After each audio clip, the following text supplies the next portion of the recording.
Before we dive into today's journey, have you ever experienced something strange while out camping? Share your story in the comments below, and let's build this haven of eerie campfire tales together. My name is Larry Ward, and I'm 36 years old. This happened in the Dudes Wilderness, West Virginia, during what was supposed to be a peaceful week of camping. I had no idea how quickly my retreat into solitude would turn into something out of a nightmare, one I'm still not entirely sure I escaped. I've been camping for years, usually alone. It started as a way to clear my head after I left firefighting, but it quickly became my way of life. Out here, there's no noise, no reminders of my failures, no people to disappoint, just me, my RV, and the wild. I'd read about dolly sods online, rugged trails, beautiful overlooks, the kind of place where you could truly feel off the grid. That's exactly what I wanted. I parked my RV near a trailhead that wasn't even marked on the maps. The road had been rough, full of potholes and overgrown branches, but I liked that. The harder it was to get there, the fewer people I'd run into. The first couple of days were uneventful. I hiked, gathered firewood, and took in the scenery. The wilderness was hauntingly beautiful, mist rolling through the trees in the mornings, the sunlight casting golden patterns on the forest floor. But on the third day, things started to shift. I was out for a hike when I heard it for the first time, a faint, high-pitched whistle. At first, I thought it might be a bird, but it wasn't rhythmic, and it didn't seem to come from any particular direction. It would start, then stop abruptly, as if someone or something was toying with me. I tried to ignore it, but the sound followed me all the way back to camp. That night, as I sat by the fire, I heard it again, a long, mournful whistle that seemed closer this time. I shined my flashlight into the woods, but there was nothing there. The hairs on the back of my neck stood on end. I told myself it was just the wind. The next morning, I decided to venture deeper into the forest. I marked my path carefully, broken branches, small piles of stones, so I wouldn't get lost. The weather was strange, with the sky shifting between sunny and overcast, but that wasn't unusual in the mountains. About an hour in, I came across something odd. Carvings on a tree. They were fresh, not the kind of marks that years of growth would stretch and fade. There were symbols, circles, arrows, and stick figures with hollow, featureless faces. I touched the bark, half expecting it to feel hot or cold, but it was just wood. Still, it sent a shiver through me. I kept going, but the forest seemed wrong. The trees were denser here, their branches twisting unnaturally.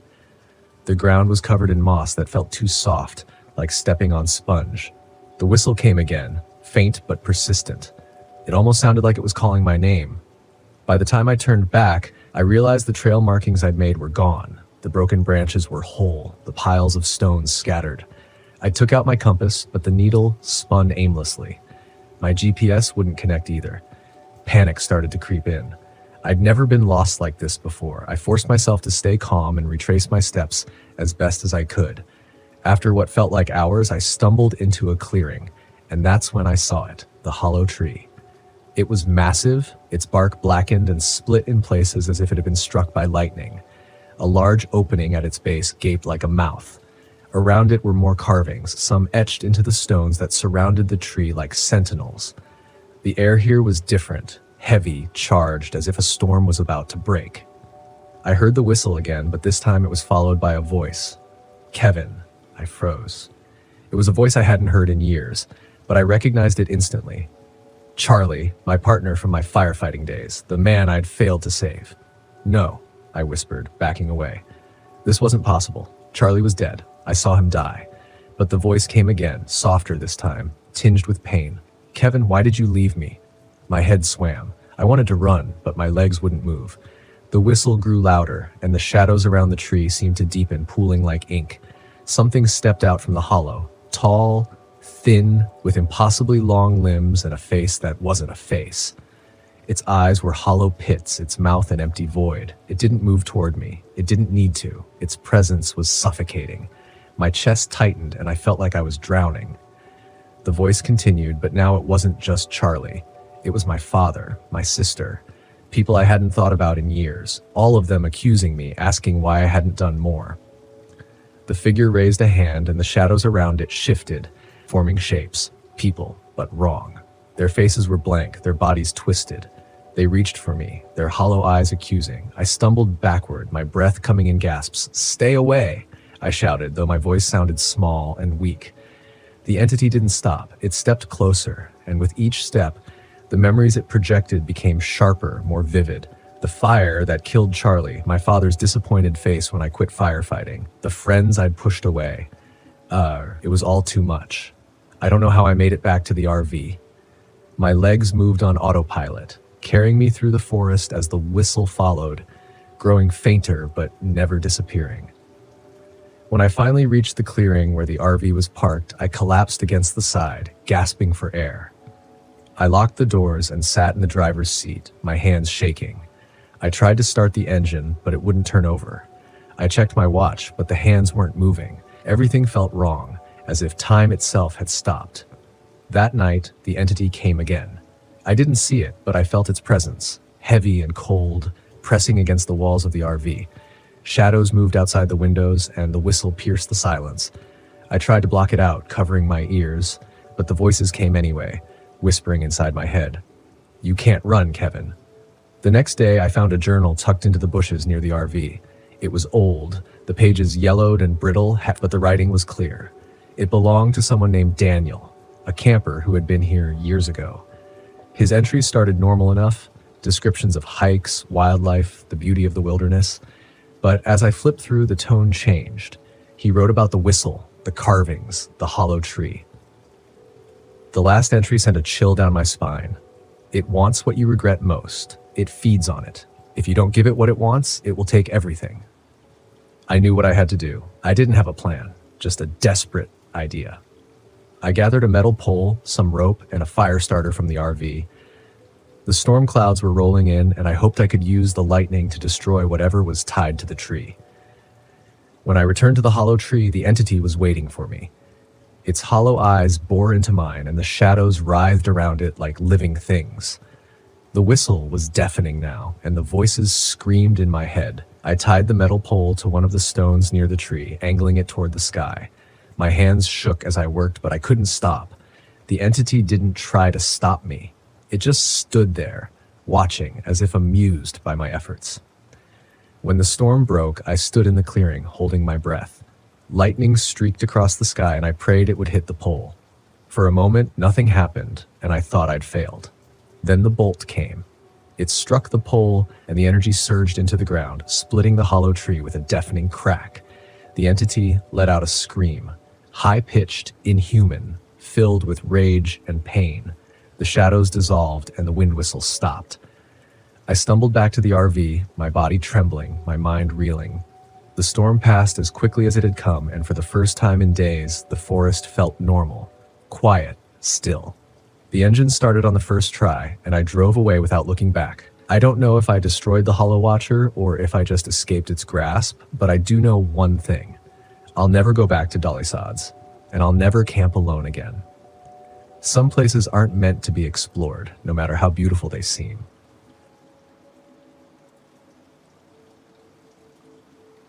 I'm Richard Jones, and back in 2023, I decided to take my RV up to the remote stretches of the Porcupine Mountains in Michigan's Upper Peninsula.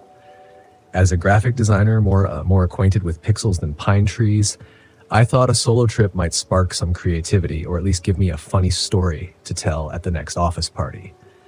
I packed more gadgets than gear, thinking my tablet and a portable Wi-Fi hotspot would be enough to keep me connected. My buddies laughed, saying I'd be back within a day begging for a decent latte, but I was determined to prove them wrong. After all, how hard could camping be when your bed has wheels and there's a mini fridge stocked with craft beer? The drive was uneventful, save for the occasional deer darting across the winding roads. The autumn leaves painted the landscape in fiery hues, and I couldn't help but feel a surge of optimism. Maybe this nature thing wasn't so bad after all. I pulled into an isolated campground, the kind where you have to fill out a slip and drop it into a box because there's no ranger station. As I set up, a beat-up pickup truck rattled past, its driver giving me a long, scrutinizing stare. He was an older man with a weathered face, sporting a beard that could house a family of sparrows. I gave a friendly wave, but he just spat out the window and drove on. Well, nice to meet you too, I muttered, shaking my head. Night fell quicker than I expected. I settled into my RV, flicking on the interior lights and firing up a movie on my tablet. Halfway through, the Wi-Fi cut out. Figures. I decided to step outside to get some fresh air. The silence was thick, broken only by the rustling of leaves and the distant hoots of owls. Taking a deep breath, I savored the crisp air when I noticed a faint glow deeper in the woods. Curiosity piqued, I grabbed my flashlight. This is how horror movies start, I joked to myself, but ventured forth anyway. As I approached, the glow sharpened into the flicker of a campfire. There, in a small clearing, stood a group of people in a circle, their faces obscured by hooded cloaks. Great, I've stumbled upon a cult meeting. Just my luck, I thought. I was about to back away slowly when one of them turned abruptly, revealing a pale face with sharp features. His eyes locked onto mine, and a sly grin spread across his lips. Well, looks like we have an unexpected guest, he called out. The others turned in unison, their gazes piercing through the darkness. Sorry to intrude, I stammered. I was just, enjoying a walk and saw your fire. Join us, he said, motioning with a gloved hand. We were just getting started. Every rational part of me screamed to leave, but politeness overrode common sense. Sure, why not? I said, walking into the clearing. The warmth of the fire did little to ease the chill crawling up my spine. Up close, their cloaks appeared tattered, and a strange symbol was stitched onto the fabric, a triangle entwined with a serpent. We're celebrating the harvest, another member said, her voice smooth like honey but with an unsettling undertone. Cool. I didn't bring any snacks, though, I quipped, hoping humor might lighten the mood.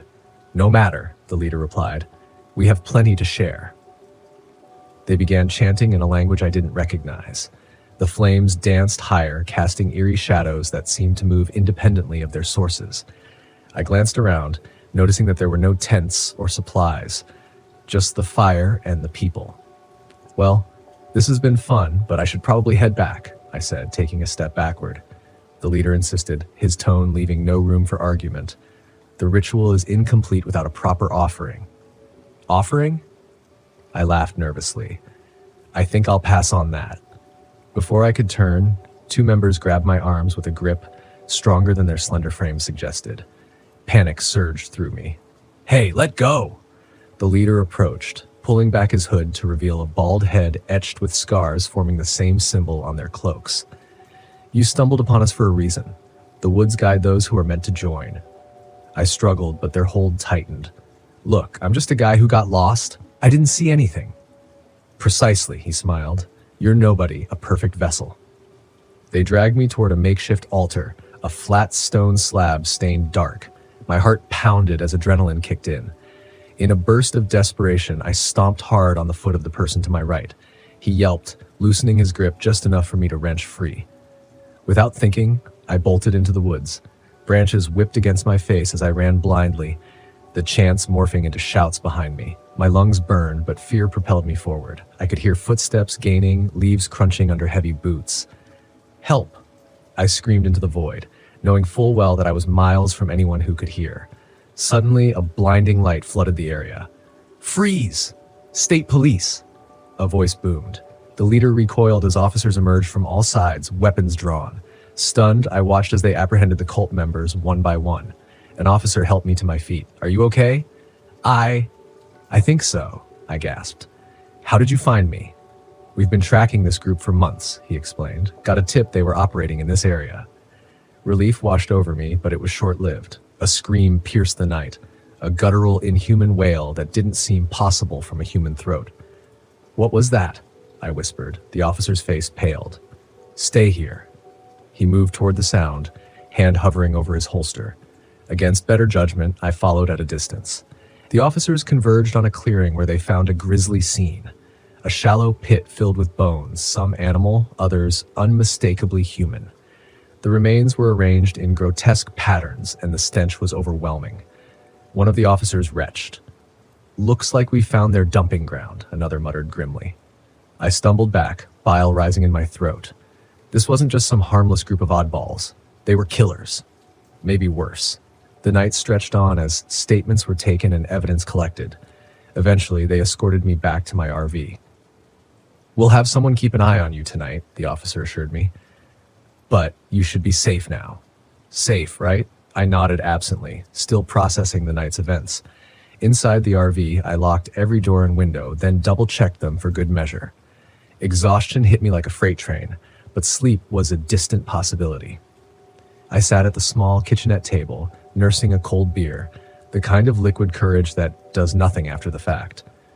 Morning light seeped through the blinds, and with it came a knock on the door. I flinched, but relaxed when I saw it was the officer from the night before. "Mind if we talk?" he asked.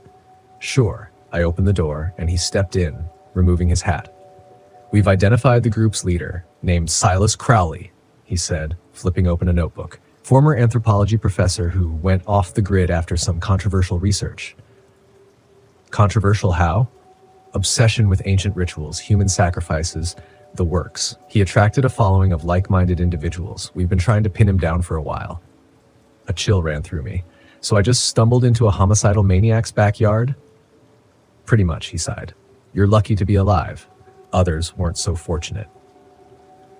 I swallowed hard, the reality settling in. What happens now? Silas and his group are in custody.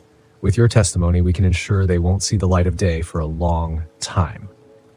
Glad to hear it, I replied, meaning it. He gave a small nod. If you remember anything else, give me a call. He handed me his card. After he left, I started packing up. The allure of the wilderness had lost its shine. As I secured the last of my gear, I noticed something tucked under the windshield wiper, a small, folded piece of parchment. Heart pounding, I unfolded it to reveal a hand-drawn symbol, a triangle entwined with a serpent. Below it, scrawled in elegant script, were the words, "This isn't over." I scanned the tree line but saw nothing. Not willing to stick around to find out, I jumped into the driver's seat and fired up the engine. The RV roared to life, and I peeled out of the campsite faster than any posted speed limit would approve. The drive back was a blur. Every so often I checked the rearview mirror, half expecting to see that beat-up pickup or a convoy of cloaked figures tailing me. But the road remained empty, save for the occasional semi-truck. Back in Chicago, life returned to a semblance of normalcy. I threw myself into work using design projects as a distraction, but curiosity gnawed at me. Who exactly was Silas Crowley, and how had he managed to evade capture for so long? One night, unable to sleep, I dove into the depths of the internet. Articles, forum posts, and obscure websites painted a disturbing picture. Silas had been linked to mysterious disappearances across several states, always near remote areas. His followers were zealots, believing in some twisted form of immortality achieved through rituals involving unwitting participants. I came across a photo from an old university yearbook. There he was, clean-shaven, eyes sharp but not yet clouded by madness. A far cry from the scarred visage that haunted my memories. Beneath the photo was a list of his published works. One title stood out, Transcendence Through Sacrifice, an Anthropological Perspective. I clicked on a link leading to an abstract. It detailed ancient practices meant to bridge the gap between the mortal and the divine, often requiring a human conduit. Chillingly, it argued that such rituals were not acts of barbarism but profound spiritual endeavors. A notification popped up, a new email. Odd, considering the hour. The subject line read, "We will meet again." I hesitated before opening it. The message contained only a single image, the same symbol of the triangle and serpent. My stomach twisted. How did they find me? My mind raced. I hadn't given anyone my contact information, and the police assured me that all members were accounted for. Except perhaps they weren't. Determined not to be a sitting duck, I reached out to the officer who had helped me, Detective Marcus Lee. His number went straight to voicemail. I left a message explaining the email and urged him to call me back. Days passed with no response. Then a news report caught my attention. Detective Marcus Lee had been found dead in his home, the victim of an apparent suicide. But the details didn't add up. No note, no history of depression, just a decorated officer who suddenly took his own life. I knew better. Feeling cornered, I decided to take matters into my own hands. I wasn't about to let these people control my life. If they wanted a game of cat and mouse, I'd show them I wasn't easy prey. I revisited the forums, digging deeper into the network of connections surrounding Silas. A pattern emerged. The locations of past rituals formed a rough circle on the map, with Chicago unsettlingly close to the center. Late one night, my apartment buzzer sounded. Cautiously, I approached the intercom. "Who is it?" No response, just static. Then a voice whispered, "Time to complete the ritual, Richard." Panic surged, but I steeled myself. "Funny, I was just thinking the same thing," I muttered. I hung up and grabbed the baseball bat I kept by the door. A relic from my high school days, more for nostalgia than anything else, but solid wood nonetheless. The hallway was quiet as I stepped out, scanning for any movement. The elevator dinged, and the doors slid open to reveal a cloaked figure. Without waiting, I charged, swinging the bat with every ounce of fear and rage pent up inside me. The figure dodged, but not fast enough. The bat connected with a sickening thud, and he crumpled to the ground. I pulled back the hood to reveal a young man, eyes wide with shock. He wasn't Silas, but he wore the same symbol around his neck. Footsteps echoed from the stairwell. More were coming. I dashed back into my apartment, locking the door and wedging a chair under the handle. My mind raced. They weren't going to stop unless I stopped them. That's when an idea struck me. Rushing to my computer, I accessed the security system controls for the building, a perk of designing the software for the management company. I activated the fire alarm, triggering an automatic call to the fire department and unlocking all exit doors. Within minutes, the halls filled with blaring sirens and the stomping of residents evacuating. The cult members would be lost in the chaos, their anonymity stripped away. I joined the crowd heading downstairs, blending in. Outside, fire trucks arrived and firefighters began their sweep. I spotted a few cloaked figures slipping away into the night but didn't pursue them. The police arrived shortly after. I gave my statement, omitting certain details to avoid sounding like a lunatic. They assured me they'd investigate. Exhausted, I checked into a hotel under an alias. Sleep came fitfully, haunted by fragmented dreams. The next morning, a news alert pinged on my phone. Notorious cult leader Silas Crowley found dead in apparent ritual suicide. The article detailed how he was discovered in an abandoned warehouse, surrounded by symbols and paraphernalia. A sense of relief washed over me, tempered by skepticism. It seemed too convenient. A knock at the door startled me. I peered through the peephole to see a woman in a business suit holding a badge. "Mr. Jones, FBI, we need to talk." I opened the door cautiously. "How did you find me?" "We have our ways," she replied curtly. "May I come in?" I nodded, stepping aside. She sat down, fixing me with a piercing gaze. "Silas Crowley is dead, but his followers are still at large. We believe you're a target." "Tell me something I don't know," I sighed. "We can offer you protection, but we need full cooperation." I considered her offer. "Fine. What do you need?" "Everything you know about the cult's operations, contacts you've made, any information that could help us dismantle what's left." For the next several hours, I recounted every detail, from the campsite to the emails. As I spoke, a thought nagged at me. If Silas is dead, who sent the email? She paused. "That's what we're trying to figure out. His second-in-command, Lydia Marks, is just as dangerous, if not more." "Great, so we're back to square one." "Not entirely. With your help, we can set a trap." "Use me as bait?" She met my gaze steadily. "Essentially." I leaned back, weighing my options. Running hadn't worked, and hiding was a temporary fix at best. "All right, let's do it." Plans were set. I was to resume my normal life under surveillance. Days passed without incident. I almost began to believe the nightmare was over. Then one evening, as I returned home, the lights flickered ominously. The air felt heavy. "Showtime," I muttered. I entered cautiously. The living room was empty, but a faint sound came from the bedroom, a soft chanting. I signaled discreetly, hoping the agents were monitoring. Pushing the door open, I found Lydia standing by the window, silhouetted against the city lights. "Welcome home, Donovan," she purred. "Can't say I was expecting guests." She smiled coldly. "Silas underestimated you. I won't make the same mistake." "Funny. I was just thinking the same thing about you cult types." She stepped forward. "Join us willingly, and your transition will be painless." "Tempting, but I'll pass." She lunged, but before she could reach me, agents burst in, weapons drawn. "Freeze!" Lydia's eyes flashed with fury. In a swift motion, she pulled a knife from her sleeve. Shots rang out, and she collapsed, the blade clattering to the floor. As they secured the scene, I stood there, a whirlwind of emotions swirling but none taking hold. The agent from before approached. "It's over," I nodded. "Is it?" She gave a half smile. For now. Weeks later, life settled into a new normal. The emails stopped and the surveillance was lifted. The FBI assured me the cult had been dismantled. One evening, as I sorted through my mail, I found an unmarked envelope. Inside was a photograph of Silas and Lydia standing in front of a farmhouse, with me in the background, unaware. Scrawled on the back were the words, "See you soon." I stared at it, a mix of dread and resignation. Maybe the cycle wasn't broken, but at least I knew what I was up against. In that moment, I realized Silas Crowley wasn't just a man, but the embodiment of an idea, one that wouldn't die easily. But neither would I.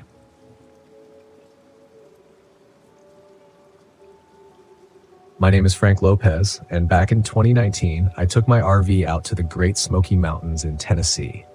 I figured some fresh mountain air would do me good, and maybe I'd finally finish that novel I've been pretending to write for the past 5 years. You know, the one that's supposed to be the next big thing, but currently exists as a grand total of 2 paragraphs. I parked my RV at a secluded spot near a quiet stream, surrounded by towering trees that seemed to touch the sky. Setting up camp was straightforward enough. Unfold the chair, light the grill, and try not to burn dinner like I usually do. As the sun dipped below the horizon, I settled in with a lukewarm beer and my notebook, hoping inspiration might strike. Spoiler alert, it didn't. The first night was uneventful, aside from a raccoon that managed to outsmart me and steal half a loaf of bread. Clever little thief. I woke up the next morning to the sound of birds chirping and leaves rustling, a welcome change from the city noise I'm accustomed to. Deciding to explore, I grabbed my backpack, stuffed it with snacks, a map, and a canteen, and headed out.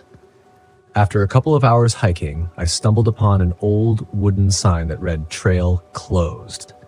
The path looked fine to me, and my curiosity got the better of my common sense. Rules are more like guidelines anyway, I muttered, stepping over the broken chain blocking the trail. Besides, what's the worst that could happen? I'd get lost and have to eat my terrible cooking for survival. The trail led me deeper into the woods, and the sounds of wildlife grew quieter. The air felt heavier, and the trees seemed denser, their branches knitting together to block out the sun. I checked my watch. It was only noon, but it felt like dusk. Just as I considered turning back, I heard voices up ahead. Relief washed over me. At least I wasn't the only idiot ignoring warning signs.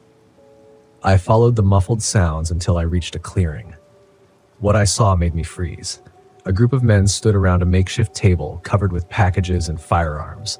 They were engrossed in a heated discussion, their faces obscured by baseball caps and sunglasses. Drug dealers, I realized with a jolt. This was definitely not the book club meeting I was hoping for. My mind raced. Retreating quietly seemed like the best option, but of course, fate had other plans. A twig snapped under my foot, sounding louder than a gunshot in the eerie silence. "Who's there?" one of them shouted, his hand moving to the pistol at his waist. Panicking, I did the only logical thing. I ran. Branches whipped against my face as I tore through the forest, the angry shouts of the men echoing behind me. "Stop! We just want to talk!" they yelled, which was about as comforting as a tax audit. I zigzagged through the trees, hoping to lose them, but these guys knew the terrain better than I did. My lungs burned and my legs felt like jelly, but adrenaline kept me moving. I burst into another clearing and skidded to a halt. In front of me was a steep drop into a rocky ravine. "Well, isn't this just grand?" I muttered. Footsteps crashed through the underbrush behind me. With no time to think, I scrambled along the edge, searching for a way down that wouldn't result in a broken leg, or worse. A gunshot rang out, the bullet hitting a tree trunk inches from my head. This isn't exactly the kind of camping excitement I signed up for, I yelled, more to myself than anyone else. Spotting a narrow path leading downward, I took it, nearly slipping several times on the loose rocks. The shouts grew fainter, and I allowed myself a moment to catch my breath at the bottom. My reprieve was short-lived. Ahead of me lay a maze of abandoned mining tunnels.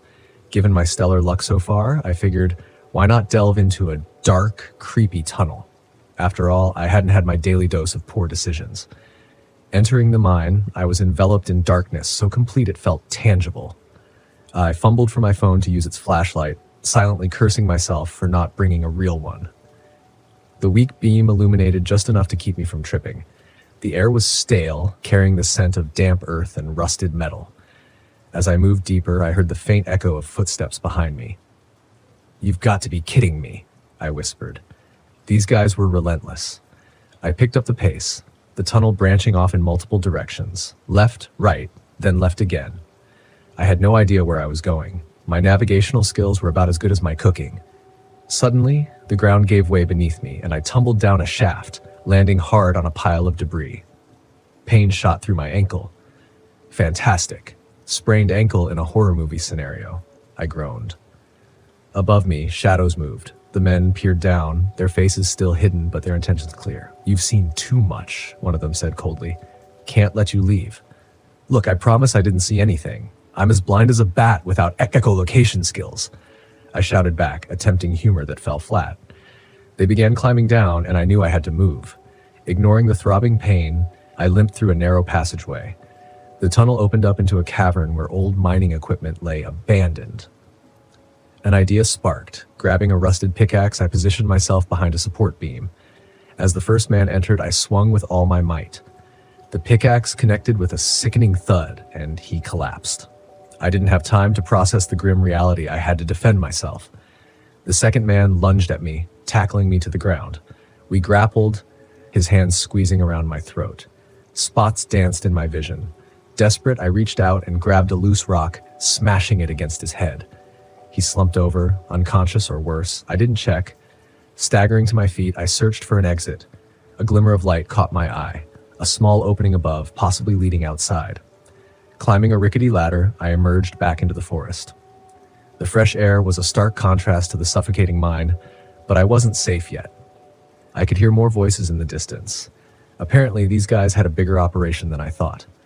I hobbled through the woods, each step agony. Breaking through the tree line, I spotted a ranger station. Relief flooded me. Using the last of my strength, I made my way there, bursting inside. I startled a lone park ranger sipping coffee. "Help! They're after me!" I gasped. He sprang into action, grabbing his radio and calling for backup. "Calm down, son. Who's after you?" "Armed men in the woods? Drug dealers, I think. I might have injured 2 of them." Within minutes, the place was swarming with law enforcement. They organized a search team and headed into the forest. I was taken to a nearby hospital to treat my injuries. Later, I learned that the authorities found evidence of a large drug operation hidden in the old mine tunnels. Several suspects were arrested, but the leader, a man named Marcus "Snake" Reynolds, managed to escape. He was notorious for his brutality and had been on the run for years. As for me, I decided that maybe the great outdoors weren't so great after all. My RV became a permanent fixture in my driveway, and I took up writing at home, where the only danger was running out of coffee.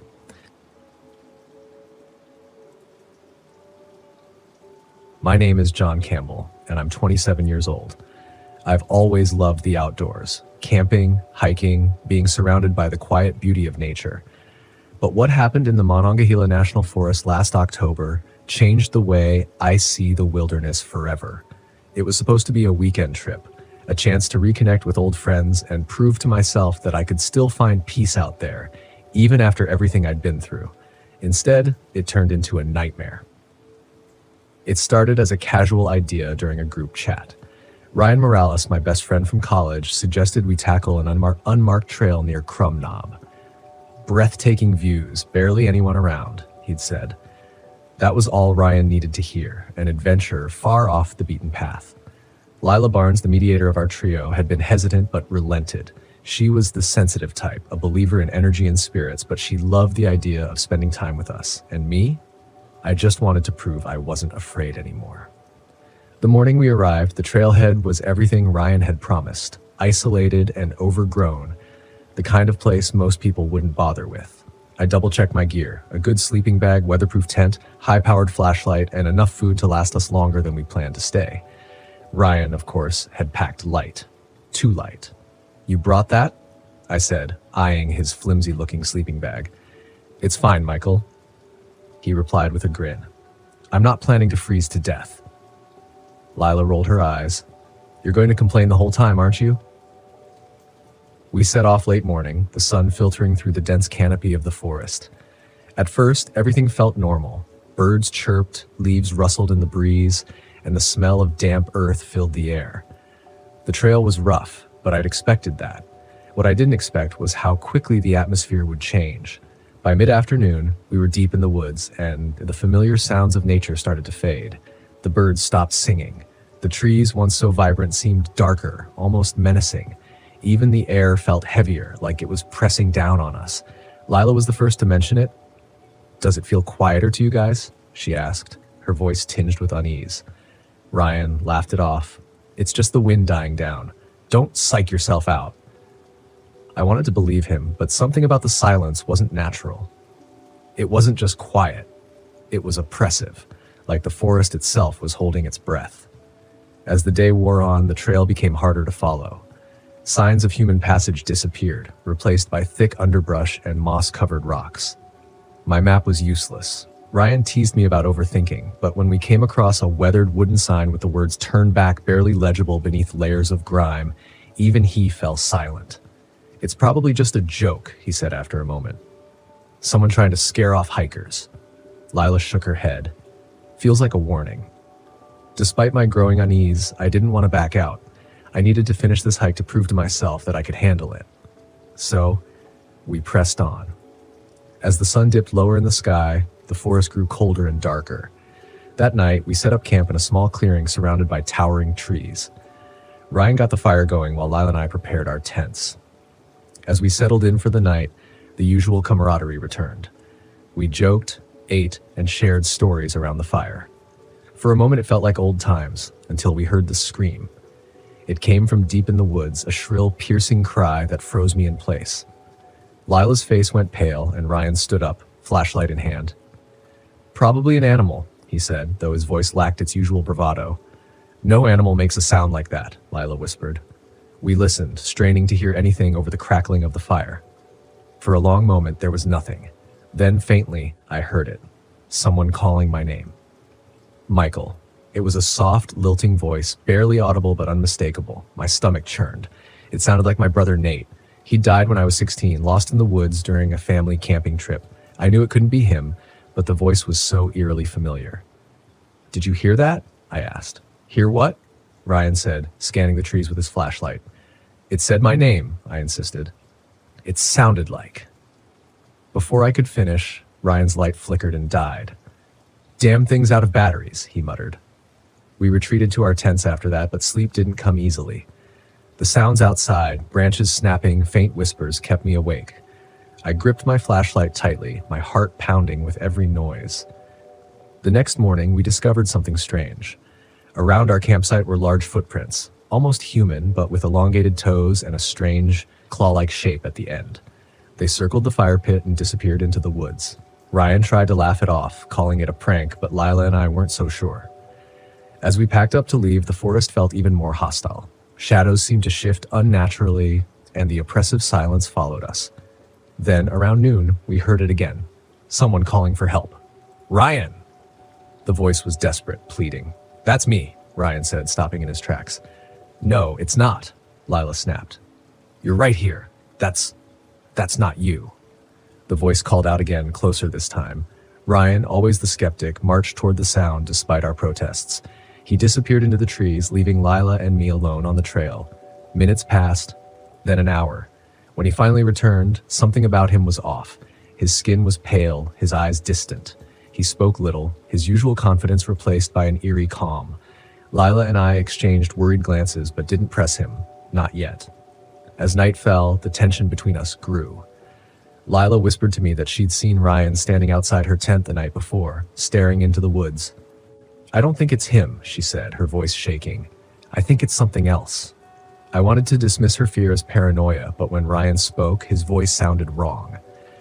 There was a guttural edge to it, something not quite human. That night, I barely slept, my mind racing with possibilities. Was he possessed? Was I imagining things? The next day, everything unraveled. Ryan's behavior grew stranger. He refused to eat, instead watching us with an intensity that made my skin crawl. At one point, he muttered something under his breath, words I couldn't understand, but that sent a chill down my spine. Lila was the first to snap. "You're not Ryan," she said, backing away from him. "What are you?" He laughed, a low, hollow sound that echoed through the trees. You don't want to know. That was the moment I knew we had to leave. But Ryan, or whatever he'd become, wasn't going to let us go easily. As we packed, he stood between us and the trail, his grin stretching impossibly wide. His eyes were hollow, black pits that seemed to swallow the light. You can't leave, he said. Not yet. When he lunged, I didn't think, I just acted. I grabbed the canister of fuel from my pack and hurled it at him, igniting it with my lighter. Flames roared to life, spreading quickly through the dry brush. Ryan, or the thing wearing his face, shrieked and stumbled backward, disappearing into the inferno. Lila and I ran, the fire spreading behind us, consuming everything in its path. By the time we reached the trailhead, we were covered in soot and barely able to stand. Ryan was gone. We reported him missing, but no trace of him was ever found. Weeks later, I received a voicemail from his number. His voice, distorted and filled with static, whispered my name, Michael. Come back. I deleted it, but the memory lingers. The forest isn't just a place of beauty and solitude. It has its own rules, its own predators, and some things should never be found. My name is Walter Phillips, and back in 2015, I took my RV up to the rugged coastlines of Acadia National Park in Maine. I figured it was time to trade my computer screen for some trees. After all, my doctor said that touching grass wasn't just a meme, but actual medical advice. You see, I've been a software engineer for the past 11 years, and my idea of a wild time is merging code without any conflicts. So when my buddy Jeff bet me that I couldn't survive a week without Wi-Fi, I took it as a personal challenge.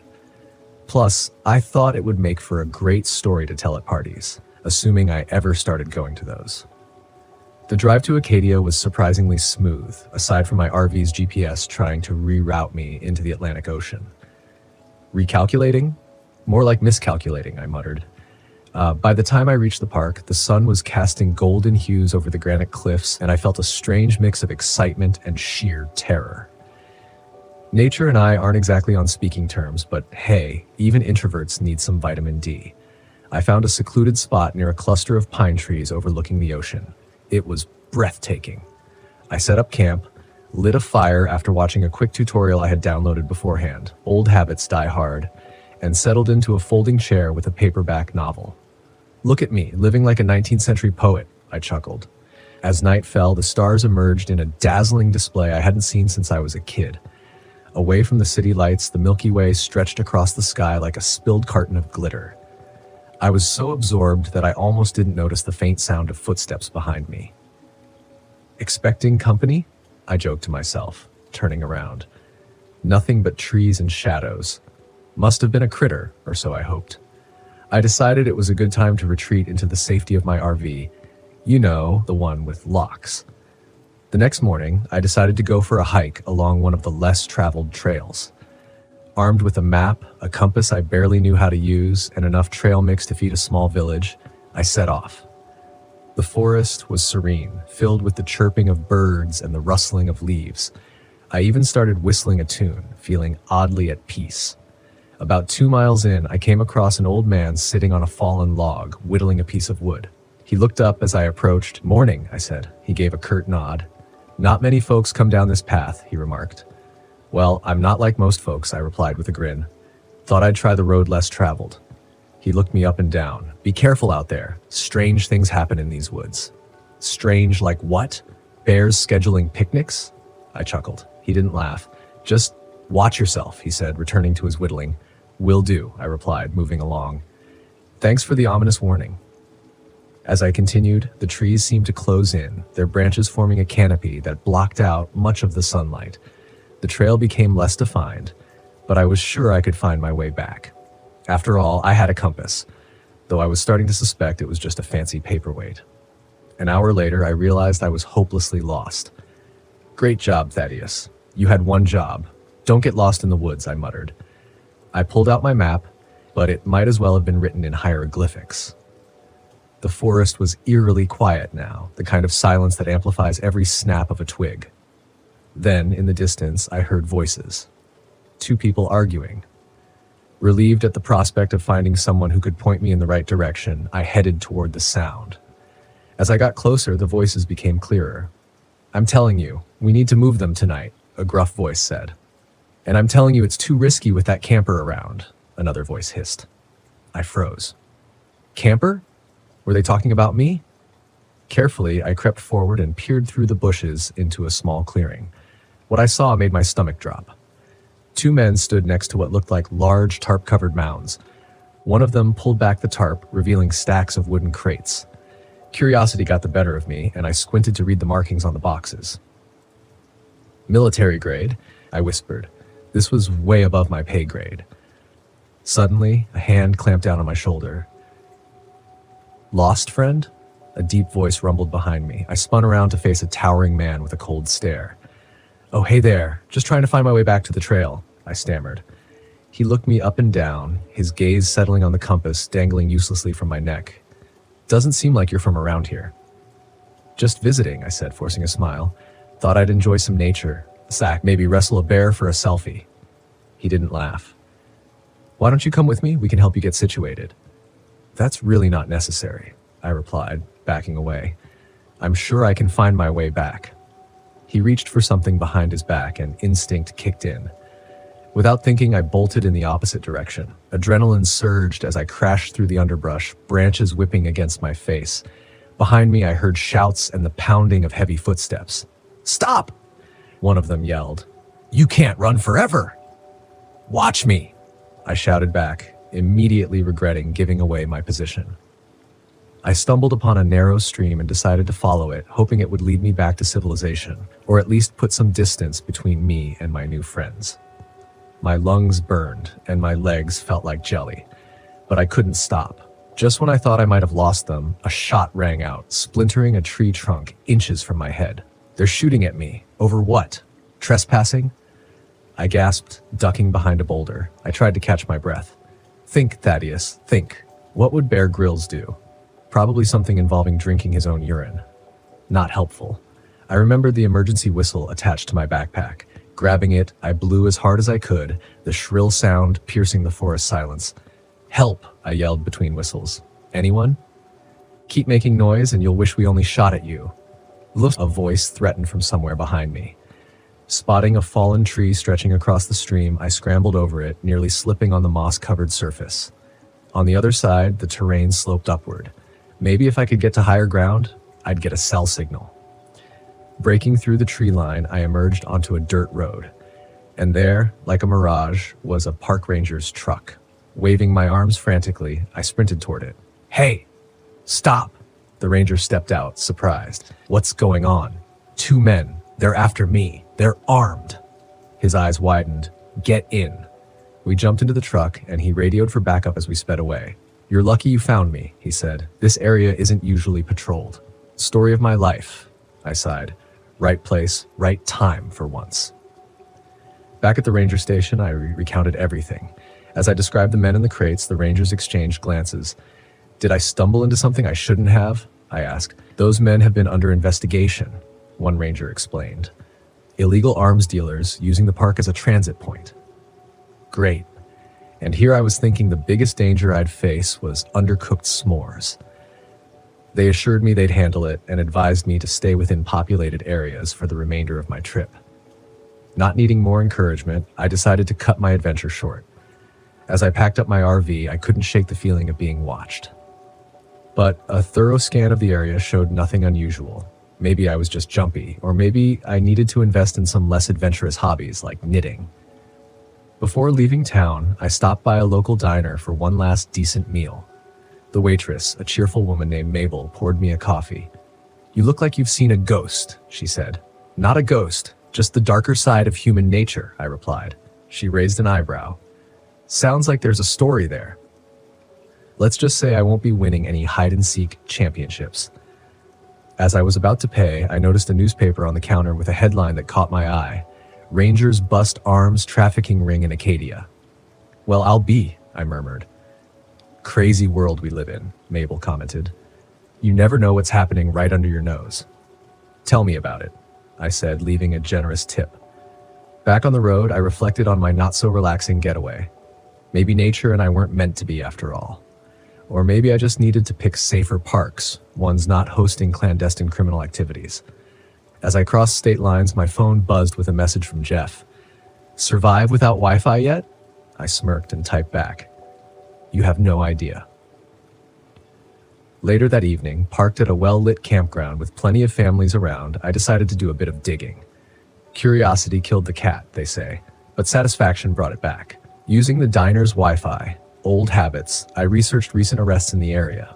One name stood out: Victor Lang, a former military officer turned arms dealer known for his ruthless tactics and extensive network. His mugshot sent a chill down my spine. It was the man who'd grabbed my shoulder in the woods. "Well, Victor, looks like your camping days are over," I muttered. I learned that the Rangers' intervention had been timely. They'd seized a significant cache of weapons destined for illegal sale. Several associates were still at large, but the operation had been crippled. Feeling a mix of relief and residual adrenaline, I shut my laptop. Maybe I hadn't been a hero, but at least I'd inadvertently helped stop a criminal. Not bad for a guy whose biggest daily challenge was deciding between tabs or spaces in code. Settling into bed, I thought about the irony of escaping to nature to find peace and stumbling into a crime ring instead. Next time, I'm booking a beach resort, I chuckled to myself as I drifted off. The sounds of the campground, kids laughing, firewood crackling, were a comforting lullaby. For once, I felt connected to the world around me, even if it hadn't gone as planned. The next morning, I started the long drive home, leaving the wild adventures behind me. Little did I know that this story would become a favorite among my friends, not that they believed half of it. But that's the thing about truth. It's often stranger than fiction.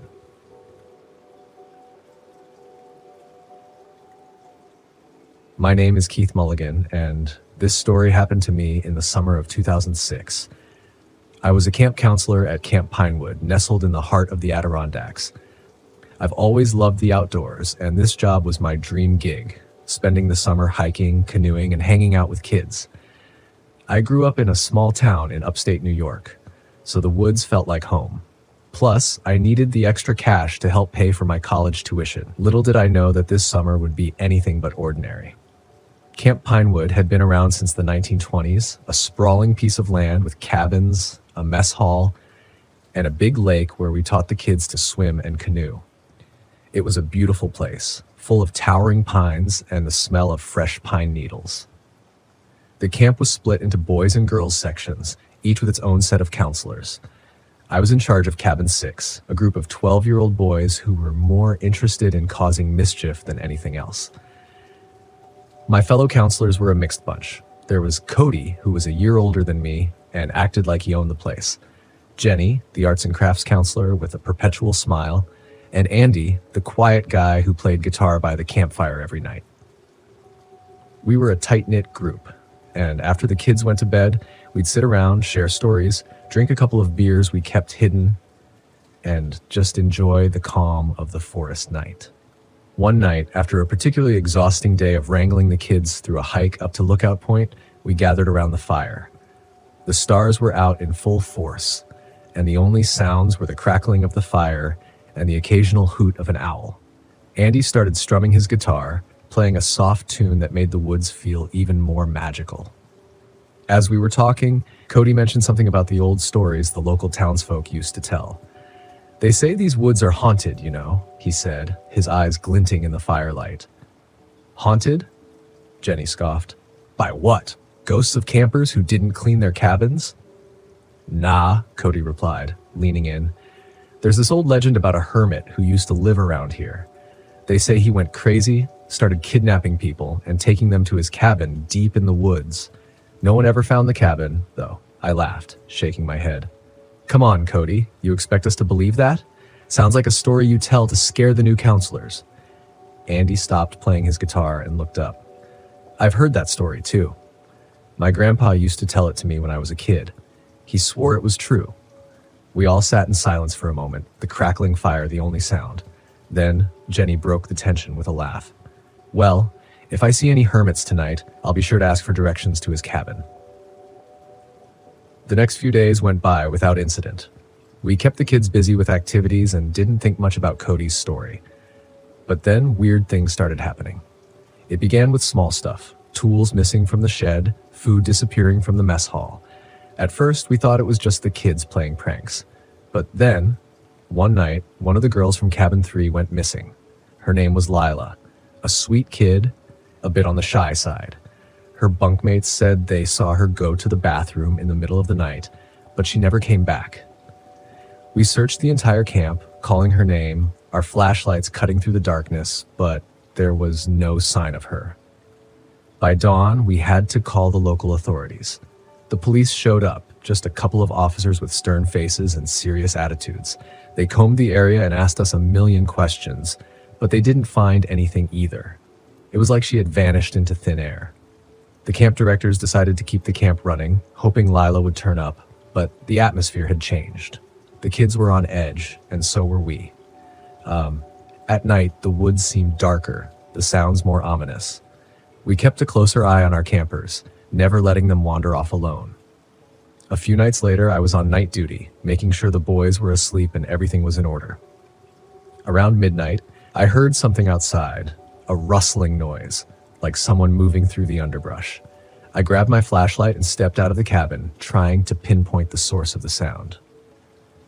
"Who's there?" I called out, shining the light around. The beam cut through the darkness, but I didn't see anything. The noise had stopped. I stood there for a minute, listening, but all I could hear was the chirping of crickets and the distant hoot of an owl. I was about to head back inside when I caught a glimpse of something out of the corner of my eye, a shadow moving between the trees. It was quick, barely there for a second, but it was enough to send a chill down my spine. The next morning, I told Cody and the others about it. They were skeptical, but Cody seemed intrigued. "Maybe it's the hermit," he said with a grin, "or maybe Lila." "Not funny, Cody," Jenny snapped. "This is serious. We need to figure out what's going on." We decided to set up a watch system, taking turns staying up at night to keep an eye on things. It was exhausting, but we didn't want to take any chances. The kids needed to be safe. One night, it was my turn again. I was sitting by the fire, the only light in the darkness, when I heard it, the same rustling noise from before. This time, I didn't hesitate. I grabbed my flashlight and headed toward the sound, my heart pounding in my chest. As I got closer, I saw something that made my blood run cold. A figure hunched over, moving slowly through the trees. I shone the light on it, and for a brief moment I saw a face, wild eyes, unkempt hair, and a look of sheer madness. Then it was gone, disappearing into the darkness. I ran back to the cabin, my mind racing. I knew I had to tell the others. We needed to find this person, whoever they were, and make sure they didn't harm anyone else. The next day, we organized a search party. The police were already involved, but we couldn't just sit around and wait. Cody, Andy, and I, along with a couple of other counselors, headed into the woods, determined to find the source of the strange occurrences. We split up into pairs, each taking a different direction. Andy and I headed east, following a narrow trail that led deeper into the forest. The farther we went, the quieter it got, the sounds of the camp fading away. After about an hour of walking, we stumbled upon something that made my stomach churn. An old, dilapidated cabin, hidden behind a thick curtain of vines and moss. It looked like it hadn't been touched in years, but there were fresh footprints in the dirt leading up to the door. Andy and I exchanged a glance. "This has to be it," he whispered. We approached cautiously, our flashlights illuminating the decaying wood and broken windows. The door was slightly ajar, creaking as we pushed it open. Inside, the air was stale, filled with the smell of rot and mildew. As we stepped inside, our flashlights revealed a scene straight out of a nightmare. Old furniture covered in dust, walls lined with strange symbols and drawings, and in the corner, a pile of clothes and blankets that looked like a makeshift bed. And then we saw her, Lila. She was lying on the floor, pale and unmoving. My heart sank. We rushed to her side, but it was too late. She was gone. We heard a noise behind us and turned to see the figure from the woods standing in the doorway, a crazed look in his eyes. He was holding a knife, his hand shaking as he stared at us. "Why did you come here?" he snarled. "This is my home. You shouldn't have come here." Andy and I backed away slowly, trying to keep our distance from the man. "We don't want any trouble," I said, trying to keep my voice steady. "We just want to leave." But the man didn't listen. He lunged at us, the knife glinting in the flashlight beam. Andy managed to dodge out of the way, but I wasn't so lucky.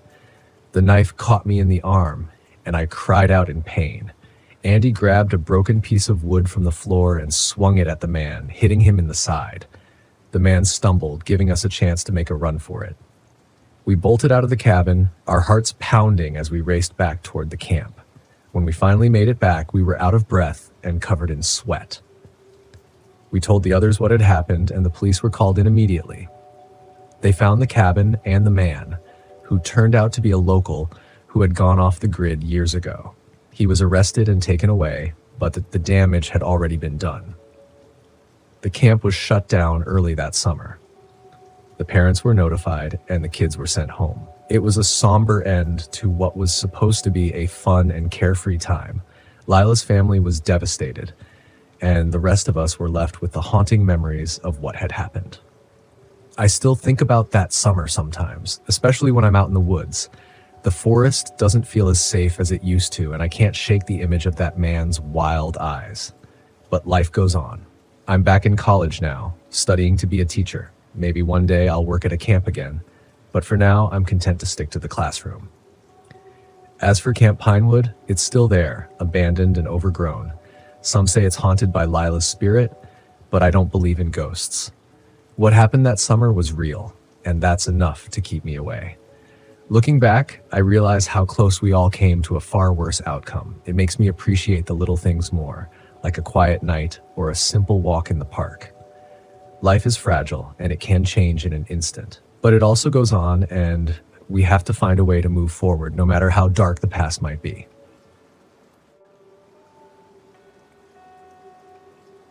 My name is Jason Wiz, and I'm 32 years old. This happened in the remote woods near Spruce Knob Lake, West Virginia. I thought it would be a fun little adventure, a chance to reconnect with my old friend Mike Carson, who's 31, while writing a travel piece about hidden gems in the Appalachian wilderness. I didn't expect we'd encounter something that would haunt us forever. The trip started out as a mix of nostalgia and practicality. Mike and I used to camp together years ago, back when we both lived in the same town. Life had pulled us in different directions, but I wanted to rekindle that bond and maybe get some good material for my article. When I pitched the idea of camping by the lake, Mike hesitated. "Are you sure about that spot, Jason? I've heard weird things about that area," he said. "Come on, Mike. It'll be fine," I replied, brushing off his concerns. "What's the worst that could happen?" "Bears. We'll keep the food locked up." Reluctantly, he agreed. The following weekend, we loaded up my old RV, a temperamental beast prone to sputtering at the worst times, and headed into the mountains. The drive to Spruce Knob was stunning, with rolling hills and dense forests that seemed to swallow us whole as we ascended the winding roads. We reached the lake just before sunset. The water shimmered in the golden light, and the surrounding trees stood tall and silent, as if guarding the place. A few fishermen waved at us from a distance, but as we drove deeper into the woods to find a secluded campsite, we left the last signs of civilization behind. We parked the RV in a small clearing near the tree line. It was peaceful, almost too peaceful. There were no sounds of birds, no rustling leaves, just a heavy, oppressive silence. I shrugged it off, thinking it was just the quiet of nature, and we got to work setting up camp. Mike built a fire while I fiddled with the propane stove, which, true to form, refused to work. "Guess we're doing everything the old-fashioned way," I said with a laugh, though I could tell Mike was annoyed. "Should have brought my own gear," he muttered. "This thing's a death trap." That night, as we sat around the fire, we shared stories and beers, laughing about our old adventures. It felt good, like old times. But as the fire burned low, I started to notice odd things. First, there were the noises. At first, it was faint, like children's laughter carried on the wind. I froze, straining to hear, but when I asked Mike if he heard it, he shook his head. "You're imagining things," he said, tossing another log on the fire. But I wasn't. The laughter grew louder, mingling with what sounded like whispers, though I couldn't make out the words. I glanced over my shoulder at the dark woods, but there was nothing there, just trees and shadows. I told myself it was the wind, or maybe a trick of the mind after a long day. Then came the smell. It was faint at first, a sickly sweet odor that made my stomach churn. It reminded me of roadkill left out in the sun for too long. Mike smelled it too, and he looked uneasy for the first time. Maybe a dead deer nearby, he said, though his voice lacked conviction. We went to bed soon after that, locking ourselves inside the RV. I didn't sleep much. Every time I closed my eyes, I felt like something was watching us. The next morning, we decided to explore the woods around the lake. I had my camera slung over my shoulder, ready to capture the natural beauty of the area. But what we found was anything but beautiful. It started with the animal carcasses. We stumbled upon a trail of them: raccoons, rabbits, even a deer, all mutilated in ways that didn't seem natural. Their bodies were arranged in a line, as if they were pointing toward something. My stomach turned, but I couldn't look away. "What the hell did this?" Mike whispered, his face pale. "I don't know," I said. "A bear? Wolves?" But deep down, I didn't believe that. The wounds were too precise, too deliberate. The trail led us to a clearing where an ancient tree stood, its gnarled branches twisting skyward like skeletal fingers. The bark was blackened as if it had been burned, but the tree was very much alive. It exuded a strange energy, making the air around it feel thick and heavy. A chill ran down my spine just looking at it. "This must be the devil's tree," Mike said, his voice barely above a whisper. "The what?" "I read about it online," he admitted. "Locals say it's cursed.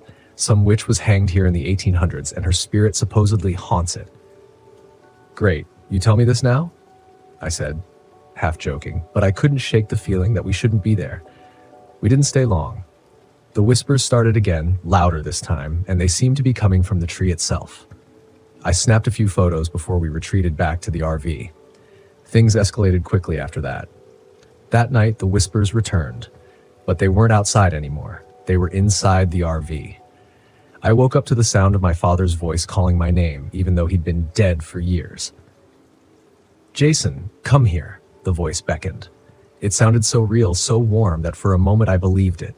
But when I got up and looked outside, there was nothing there. Just the dark woods and the faint outline of the devil's tree in the distance. Mike wasn't doing any better. He claimed he saw me standing outside the RV, staring at him through the window. But I hadn't left my bed.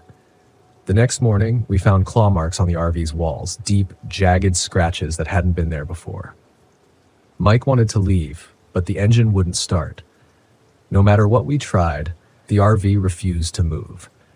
"We're stuck here," he said grimly. "We need to figure out how to end this." We decided to confront the tree, though neither of us really knew what we were doing. Armed with a can of lighter fluid and a box of matches, we trekked back to the clearing. The whispers grew louder as we approached, morphing into a cacophony of voices, some pleading, some angry, some crying. My hands trembled as I doused the base of the tree with fluid. "Are you sure about this?" Mike asked, his voice shaking. "No," I admitted, "but we don't have a choice." I struck the match and tossed it onto the tree. The flames roared to life, but almost immediately they were snuffed out, as if an unseen hand had smothered them. The air grew cold, and the shadows around us began to move. That's when we saw it, a figure emerging from the tree itself.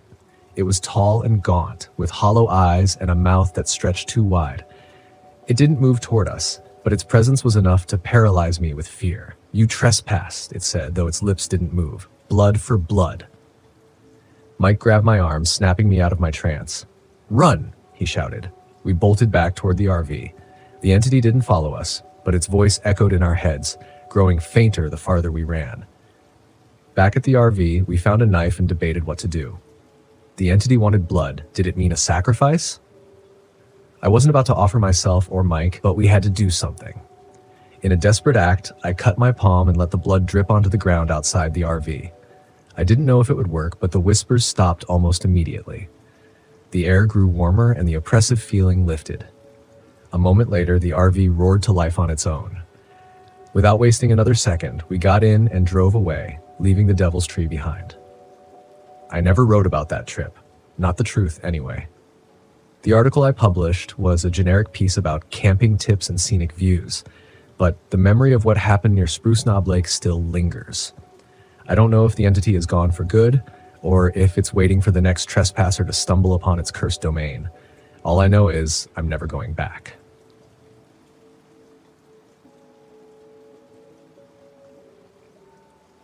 I'd always thought that road trips were a great way to clear my head.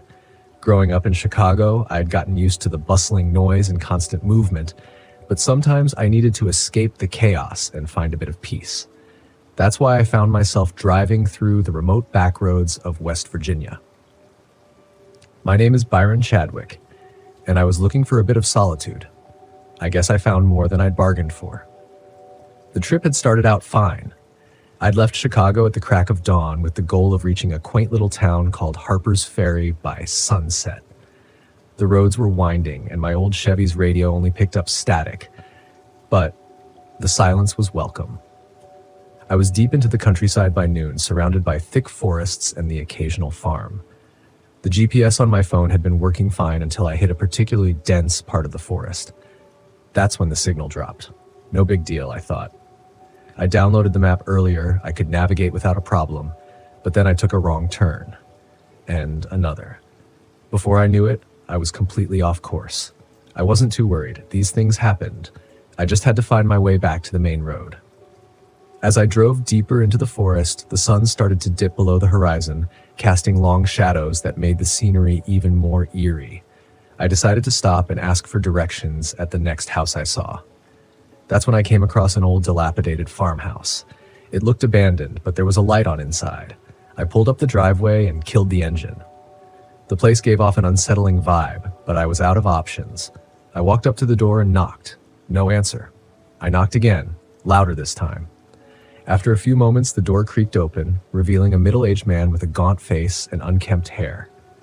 "Can I help you?" he asked, his voice raspy.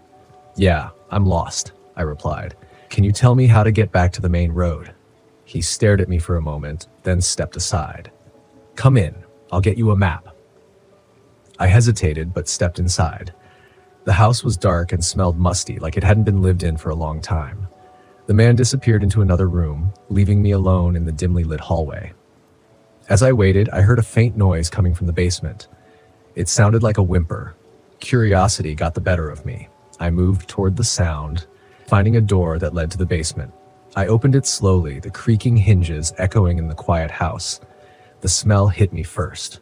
Rotting flesh and decay. I gagged, but my curiosity pushed me forward. I descended the stairs, the darkness enveloping me as I went deeper. The whimpering grew louder, more desperate. I reached the bottom and flicked on the light switch.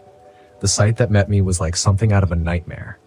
There were cages, rusty and old, lining the walls. Inside them were people, emaciated, dirty, and terrified.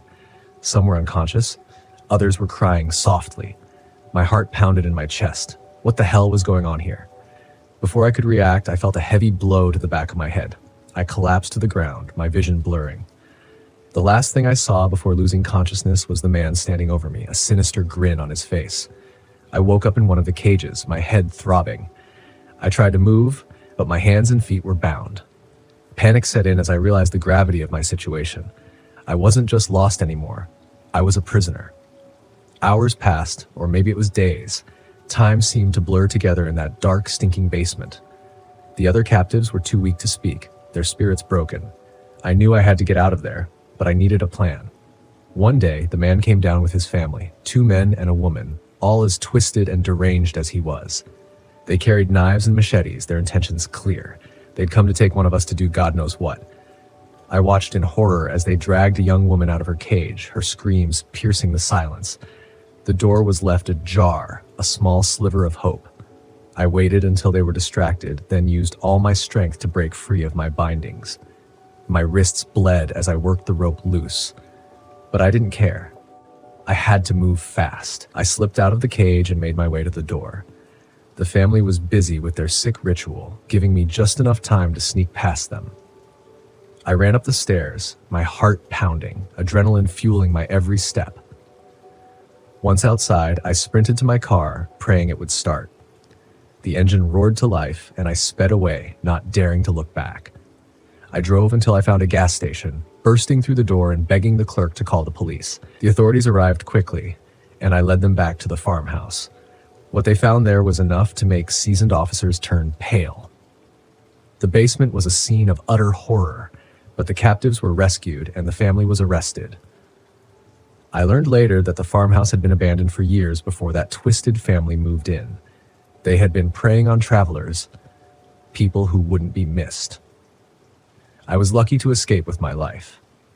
The police took my statement and I was free to go. I got back into my car, the relief washing over me as I drove away from that hellish place. The road stretched out before me, a promise of safety and normalcy. The farmhouse was demolished, its dark history buried beneath the rubble. The captives were taken to the hospital, and I went back to Chicago, grateful to be alive. I never took a road trip again.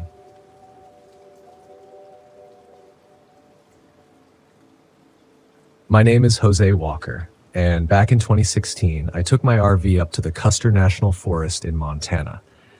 I figured escaping the city for a week would do me good, even if my idea of roughing it usually involves forgetting my phone charger. After a grueling year crunching numbers as an accountant, I craved the simplicity of the wilderness. No spreadsheets, no meetings, just me and the great outdoors. I joked with my friends that I'd probably get lost without GPS, but secretly I was excited for an adventure. The drive was serene. Towering pines lined the winding roads, and the crisp mountain air seeped through my open windows. I hummed along to classic rock tunes, feeling lighter with each mile that distanced me from the concrete jungle. Upon arriving at the campground, I noticed it was sparsely populated, exactly what I wanted. I parked my RV in a secluded spot near a gentle stream.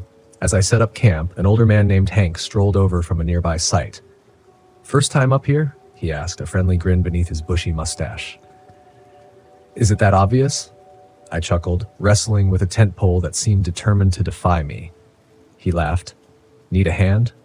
"Sure, unless you want front row seats to me losing a fight with camping gear." Together, we got the tent pitched in no time. Hank shared a few tips about the area. Good fishing spots, trails worth hiking, places to avoid. He mentioned a trail that led to an old abandoned mining town a few miles deeper into the forest. "Why is it abandoned?" I asked. "Just dried up," he said with a shrug. "But some folks say it's haunted." I raised an eyebrow. "Ghost stories already? You work fast." He smiled. "Just keeping the tradition alive. You take care out here." That evening, I built a small campfire and cooked dinner. The stars emerged, brighter than I'd ever seen them. As I sat there, sipping a beer, I felt a contentment that had eluded me for years. The next morning, curiosity got the better of me. I decided to hike to the old mining town Hank had mentioned. I packed a day bag, grabbed my map, and set off. The trail was overgrown in places, but the path was still visible. About an hour in, I stumbled upon a dilapidated cabin. It looked like it hadn't seen visitors in decades.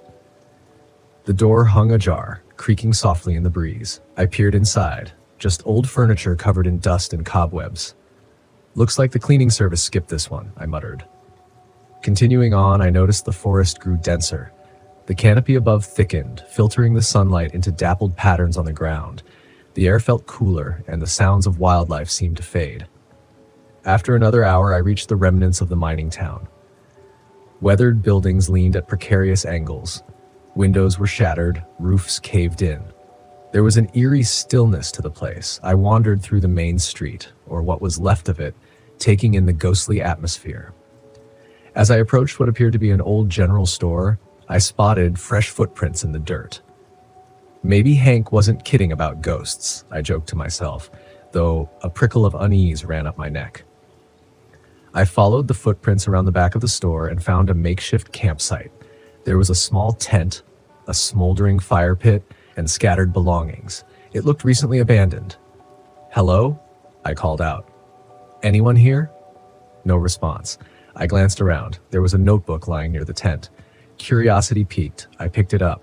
Flipping through the pages, I realized it was filled with handwritten notes, ramblings about purification, cleansing, and making sacrifices to redeem the unworthy. "Well, that's not creepy at all," I whispered, my attempt at humor falling flat. A sudden snap of a twig made me spin around. A man stood a few yards away, watching me intently. He was tall and gaunt, with unkempt hair and clothes that looked like they'd been through a war zone. "Can I help you?"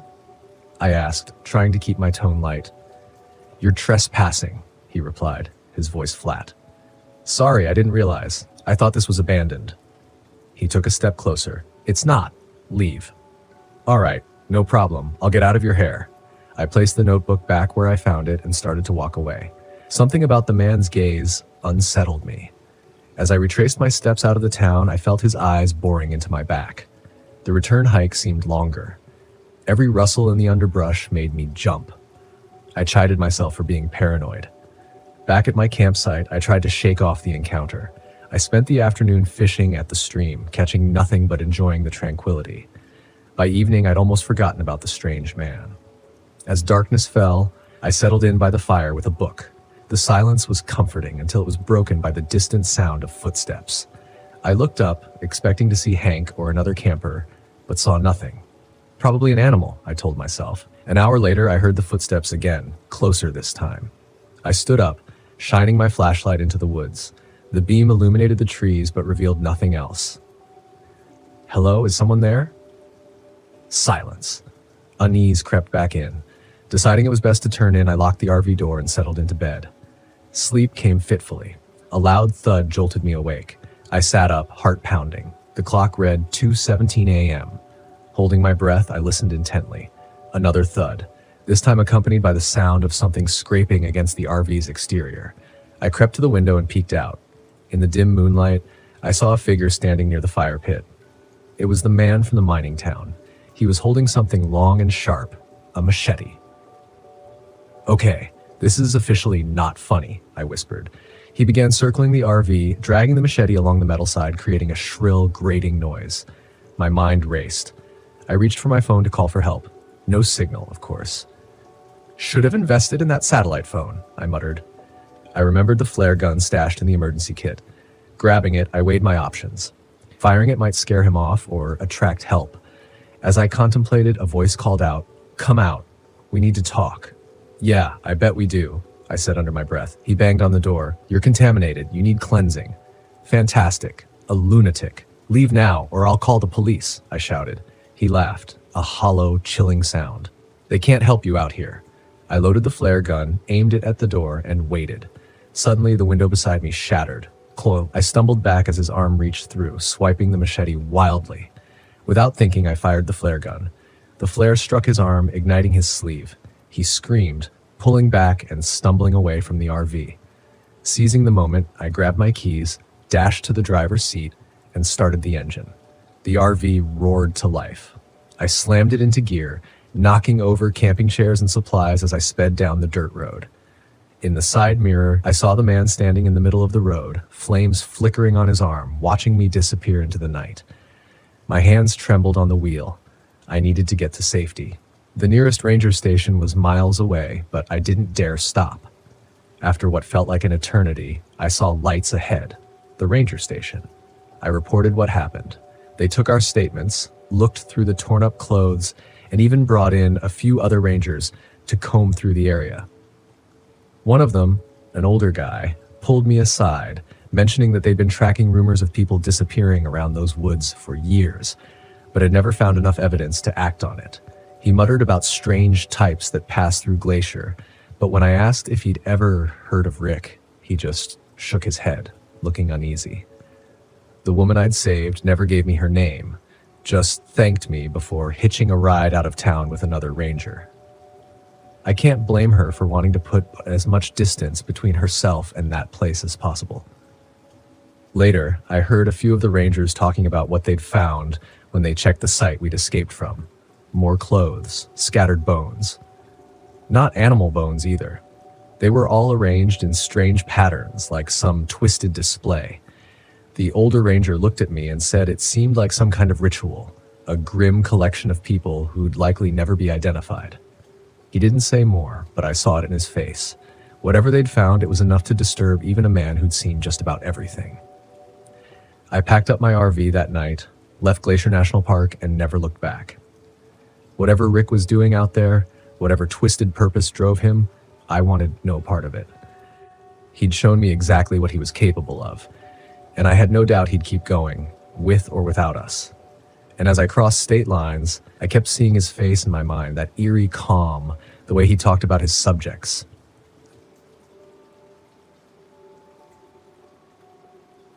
The forest around Salt Fork State Park stretched endlessly, trees rising like sentinels into the autumn sky. I parked my RV in the last open spot near the lake, eager for solitude and inspiration.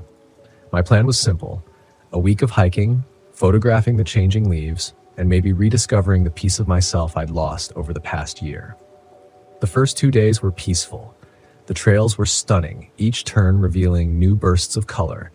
The air was crisp and invigorating, and I felt alive in a way I hadn't since leaving my corporate job. But by the third day, a creeping unease settled over me. I first noticed it at the bait shop near the lake. An older man named Dave struck up a conversation while I was buying a map. He had leathery skin and a fisherman's easy grin, but his tone turned serious when he asked where I was staying. "Out by the lake," I said, near Hozek's cave. He frowned, shaking his head. "Be careful out there. There's a reason people don't camp alone in these parts." "Why's that?" I asked. "They say a hermit lives in those woods, been there for decades, long after he went mad. Some folks think he's more than just a man now. The forest does strange things to people." I laughed it off, but his words stuck with me. That night, I lay awake in the RV, the wind rattling the trees outside. Every creak and groan of the RV's frame sounded unnaturally loud. Once, I swore I heard footsteps crunching the gravel outside. But when I peeked out the window, the campsite was empty. The next morning, I set out early with my camera, determined to shake the lingering fear. The forest was beautiful under the morning sun, golden light streaming through the canopy. I snapped dozens of photos: dew on spiderwebs, the jagged bark of oaks, the reflection of the lake's glassy surface. I hiked toward Hozek's cave around midday. The trail was steeper than I anticipated, winding through thick brush. I almost missed the entrance, a dark slash in the rock face, barely visible beneath the moss. Stepping closer, I saw strange carvings etched into the stone, spirals and stick figures, deeply grooved but weathered with age. I snapped a picture, though something about the symbols unsettled me. As I turned to leave, movement caught my eye. A man stood at the edge of the clearing, half hidden behind a tree. He was gaunt, his clothes tattered and hanging loosely from his frame. His face was shadowed, but I could feel his gaze locked on me. "Hello," I called. My voice echoed. He didn't respond, just stared. I slung my camera over my shoulder and backed away, my heart pounding. When I glanced back a moment later, he was gone. That night, I couldn't shake the feeling of being watched. The RV, usually a sanctuary, felt too small, too exposed. As darkness fell, the noises began again. Soft tapping on the windows, the faint crunch of gravel. I grabbed my flashlight and opened the door, but the beam illuminated nothing but empty forest. Then I noticed them, handprints smeared faintly on the glass. My stomach turned. The prints were too large to be mine, and they hadn't been there earlier. The next morning, I debated leaving. I should have. But something about the man in the carvings tugged at me. Who was he? Why had he been watching me? Against my better judgment, I decided to hike back to Hozek's cave. This time in the early afternoon. The trail felt different. The woods were silent. No rustling leaves or bird calls, only the crunch of my boots. As I approached the cave, I heard it, faint murmurs like voices carried on the wind. My name whispered so softly, I almost thought I imagined it. Nina. I froze. The whispers continued, growing louder, more insistent. They weren't coming from the cave, but from deeper in the forest. Against every instinct, I followed them. The trail dissolved into dense underbrush, branches clawing at my arms and legs. The voices were clearer now, overlapping and chaotic. Some sounded like my mother, others like my ex-boyfriend. I stumbled into a clearing and gasped. The hermit stood at the center, his back to me. Around him were crude wooden effigies, tied with strips of cloth and hair. He turned slowly, his face hollowed and pale, his eyes dark pits. "You shouldn't have come here," he said, his voice a rasp. "I didn't mean to intrude," I stammered, stepping back. "You're in it now," he said, taking a step closer. "The forest sees you. It doesn't let go." I turned and ran. I don't remember how I found my way back to the RV, only that my legs ached and my breath came in ragged gasps. I locked the doors and tried to calm myself, but the whispers followed, louder now. My name echoed from all directions. When night fell, I realized I wasn't safe. Shadows moved outside the windows, and the tapping returned, rhythmic and deliberate. Then came the knocking, heavy and slow, rattling the RV. My camera sat on the table, its strap dangling over the edge. Desperate for proof, or maybe for distraction, I picked it up. I scrolled through the photos from the day and froze. In every shot, the hermit was there, hiding in the background behind trees, crouched near the cave, watching me. A loud thud jolted me from my seat. The door handle jiggled. My breath hitched. "Go away," I screamed. The handle stilled. A soft voice, barely audible, came from the other side. "Let me in." It wasn't the hermit's voice. It was mine. I didn't sleep that night, sitting with my back to the wall, clutching a kitchen knife. The knocking stopped after a while, but the whispers never did. When the first light of dawn broke through the trees, I started the RV and drove, not stopping until I reached the highway. But as I drove, the forest didn't seem to end. The road twisted endlessly through the same towering trees. My GPS flickered, the map refusing to load. It wasn't until I reached a rest stop that I allowed myself to breathe. The parking lot was empty, but it felt safer than the endless woods. I grabbed my camera, desperate to delete the photos. But as I scrolled, a new image appeared. It was me, sitting in the RV, staring at the camera. Behind me stood the hermit, his hollow eyes locked on mine.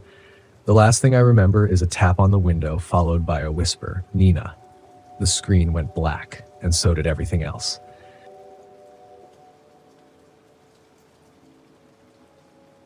It all began with the idea of a simple solo RV camping trip, a chance to escape from the suffocating grind of my hectic life. The promise of the open road, the vast wilderness, and the solitude of nature seemed like the perfect remedy. My name's Chad Wilcox, and I pride myself on my self-sufficiency. I can change a tire with my eyes closed and start a fire with nothing but sticks. So when I packed up my RV and set off for the dense woods of the Mark Twain National Forest in Missouri, I felt invincible. It would be a peaceful retreat, a getaway without complications. The drive was uneventful, the road winding through lush greenery, the sun filtering through the thick canopy above. The world felt quieter, cleaner, free from the usual noise. I found a secluded spot beside a crystal-clear creek, perfect for fishing, far enough from any other campers to feel truly isolated. For the first few hours, everything was perfect. I set up camp, built a fire, and grilled a steak. The evening was calm, the air fresh, the only sounds the crackling of the fire and the occasional splash of fish in the creek.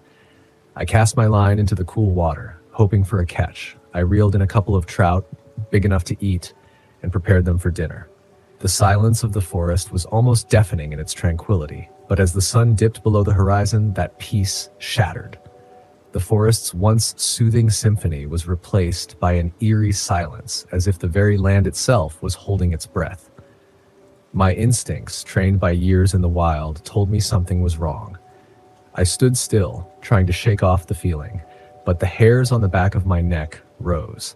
It wasn't just the normal noises of the night. No, something was watching me. I scanned the tree line, but all I saw was darkness. I laughed nervously, attributing it to my nerves. After all, I was just a city guy pretending to be a woodsman. I went back to my campfire, took a swig of my beer, and tried to relax. But then I heard it, a twig snapping in the darkness.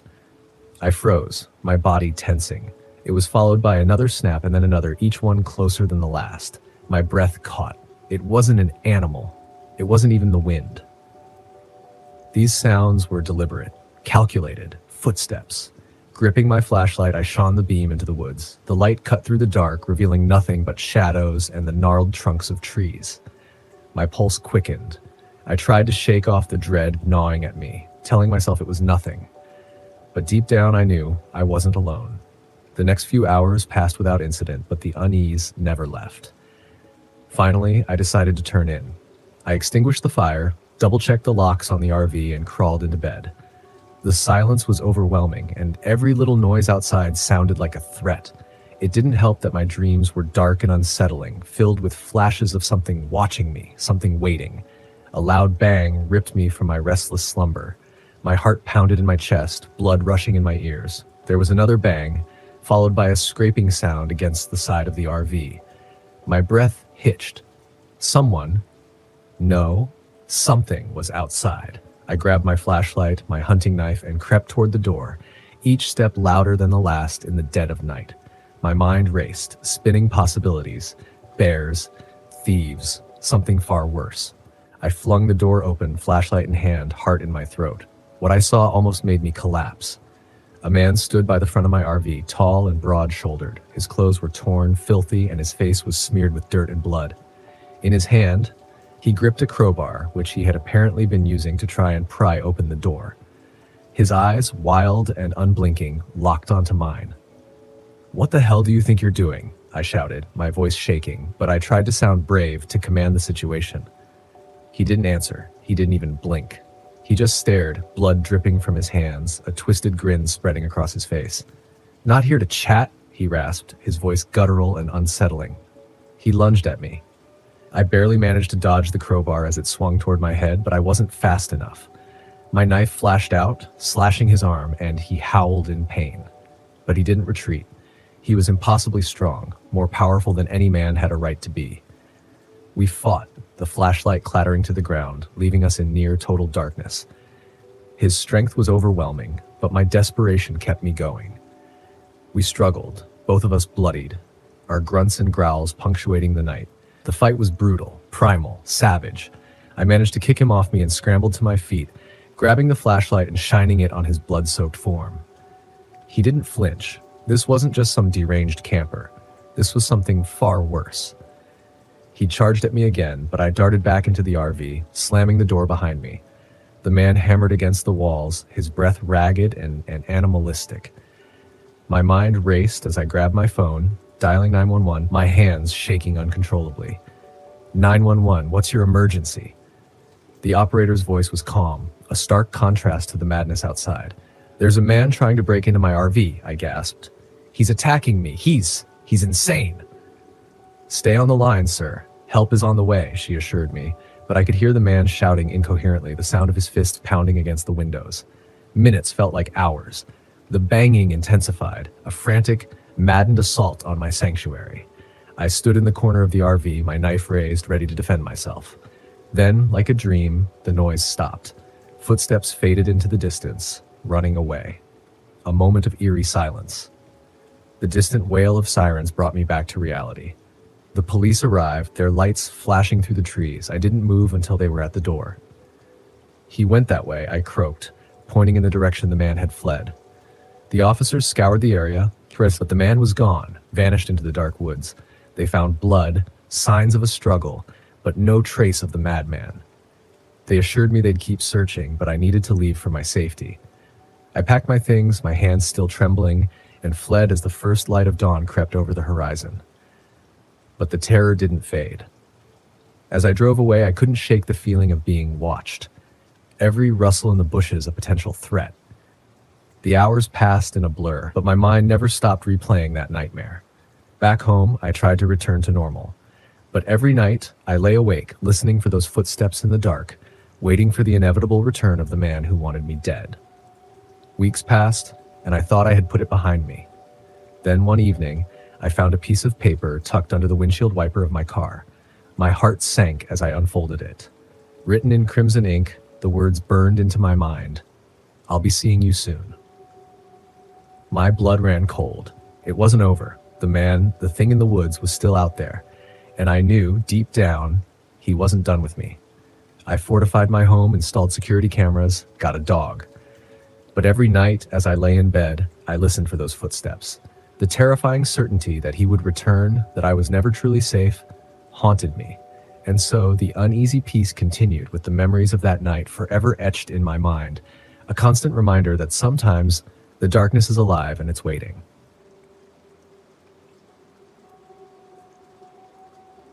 I never imagined that my weekend camping trip would descend into a nightmare.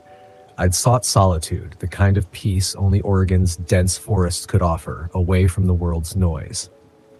My name's Colin Birch, and after all the hardships I've faced, nothing could have prepared me for what happened that day. The RV park was more remote than I anticipated, perched on the edge of the Willamette National Forest, a place that promised seclusion. There were only a handful of other campers, mostly older couples or families with kids. I found a spot by the river, set up my RV, and breathed in the crisp, pine-scented air. I had a few fishing rods, a cooler of beer, and a stack of books. Perfect. At least, that's what I thought. On the second day, I met Stan and Ruby, an elderly couple parked a few spots down. They were friendly, chatting about their travels and offering me some homemade jerky. Stan mentioned seeing some shady characters lingering around the park the night before, but I didn't think much of it at the time. People like to gossip, I figured. He was probably just trying to spice up their otherwise dull camping trip. But something in his eyes, something in his voice made me uneasy. That evening, I decided to go for a hike. The trailhead started near the park entrance, winding its way up into the forest. I left a note on my RV door just in case, and grabbed my phone, a flashlight, and a small knife. Old habits die hard, especially after years of hiking solo. The forest was eerily serene, only the sounds of birds and the occasional rustle of leaves underfoot. After about an hour, I stumbled upon an old clearing. In the center stood a dilapidated cabin, its moss-covered walls sagging under years of neglect. Curious, I approached, pushing open the creaky door. The air inside was thick with the scent of decay, the remnants of someone's forgotten life littering the space, a rusted stove, a broken chair, and scattered papers.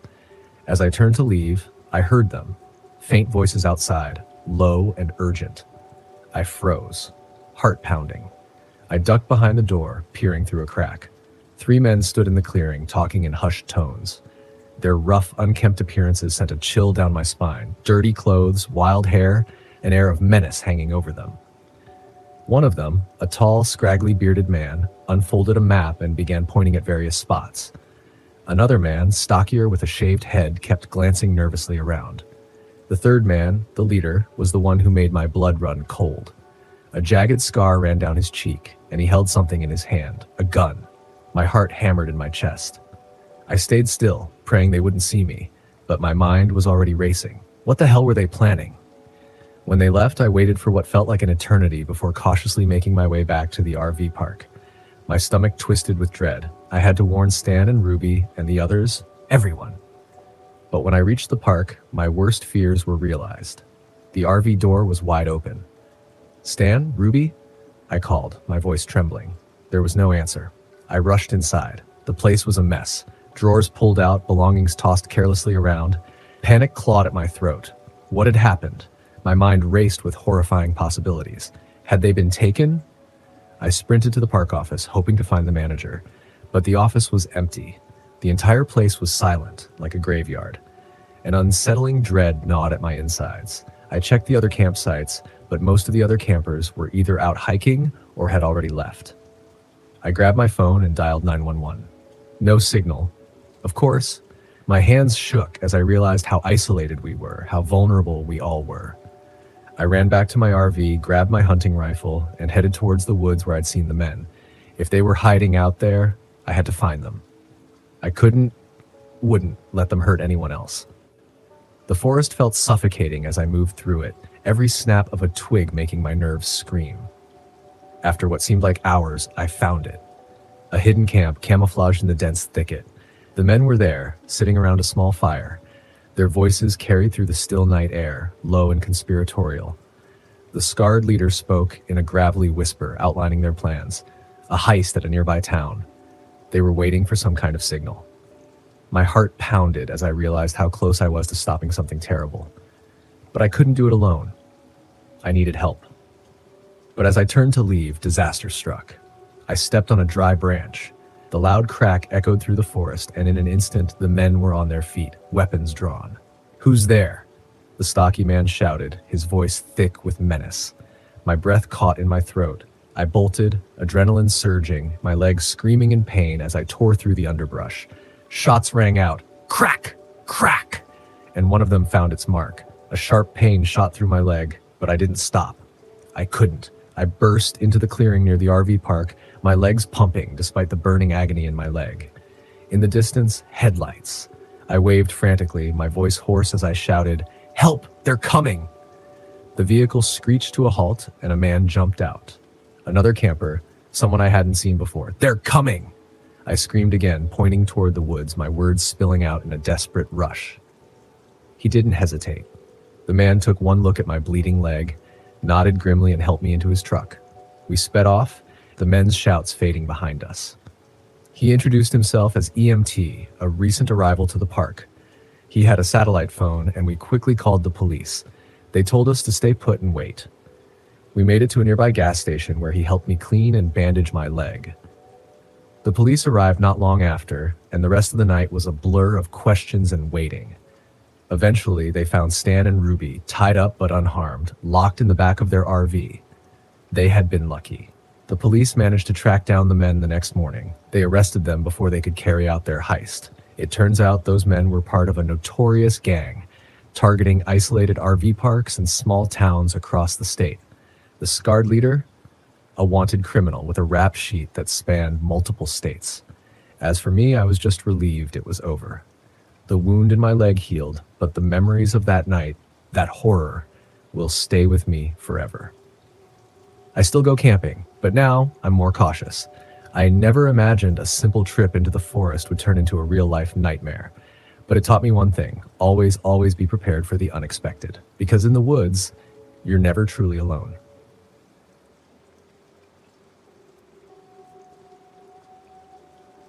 You wouldn't believe the hell I've gotten myself into.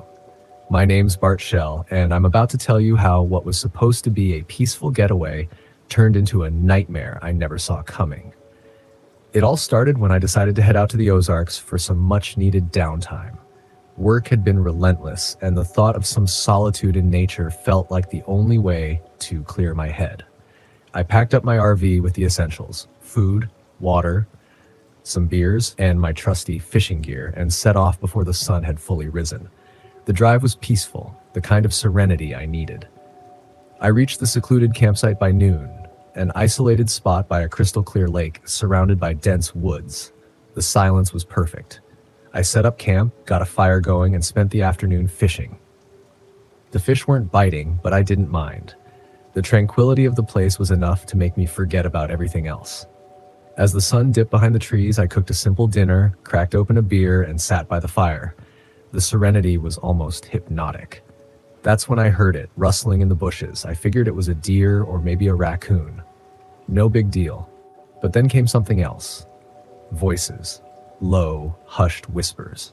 That was strange. Curiosity crept in, and I grabbed my flashlight, stepping quietly toward the noise. The beam of light revealed two figures, hunched close together, whispering in urgent tones. They didn't notice me at first, but when they did, their eyes locked onto mine, wide with shock. Without a word, they bolted into the darkness, disappearing into the woods. I stood there for a moment, heart pounding. I called out to them, wondering if they were lost or needed help, but they were already gone. I brushed it off as a weird encounter, but something gnawed at me. Still, I returned to the fire, trying to shake the uneasy feeling creeping up my spine. I went to bed that night more irritated than scared. That was my mistake. The next morning, I woke up to a mess. My fishing gear was scattered around the campsite, and a few of my beers were missing. I cursed under my breath. Those two must have come back and rifled through my things. I was annoyed, but I tried not to let it ruin my trip.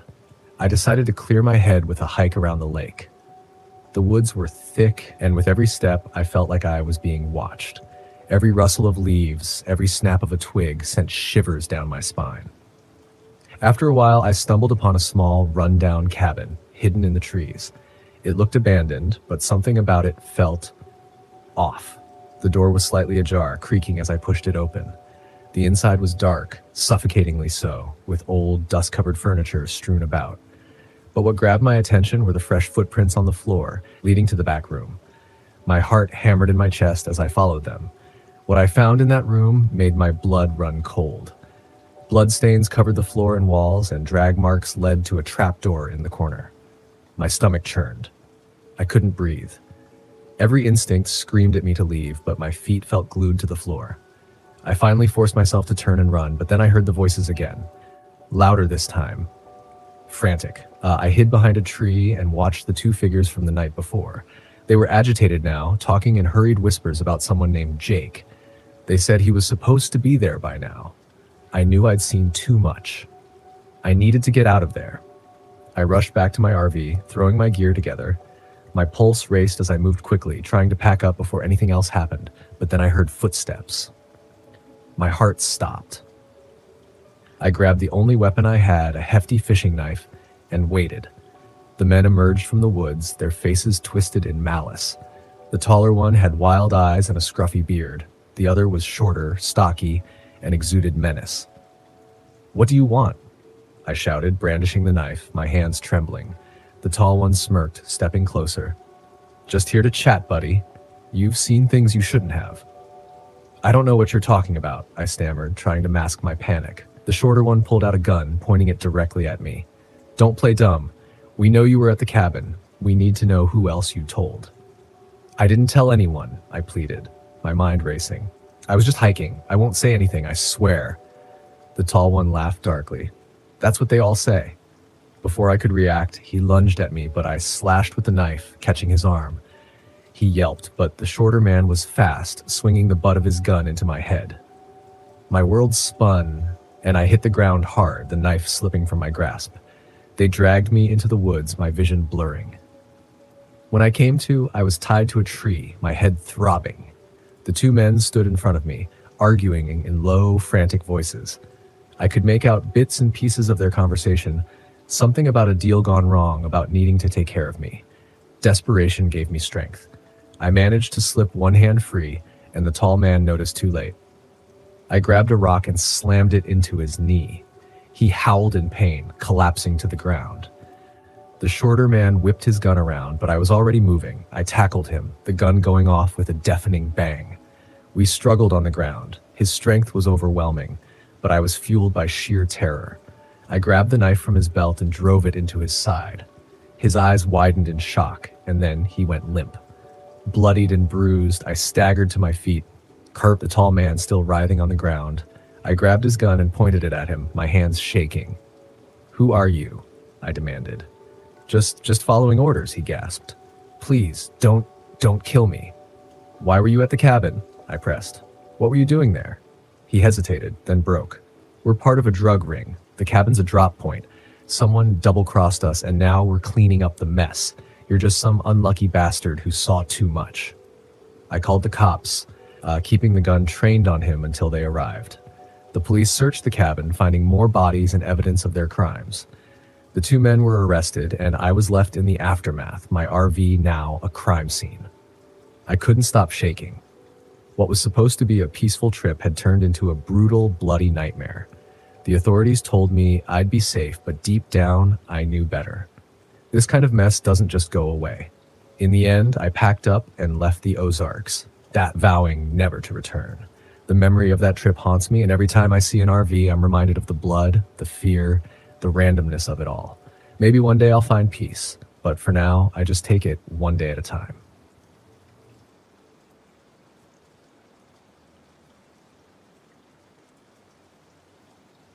It's strange how the simplest plans can spiral into a nightmare. There I was, Nick Ventura, trying to escape the chaos of life with a peaceful weekend of RV camping in the remote Adirondack Mountains. It was supposed to be just me, my dog Buddy, and a cooler full of cold beers.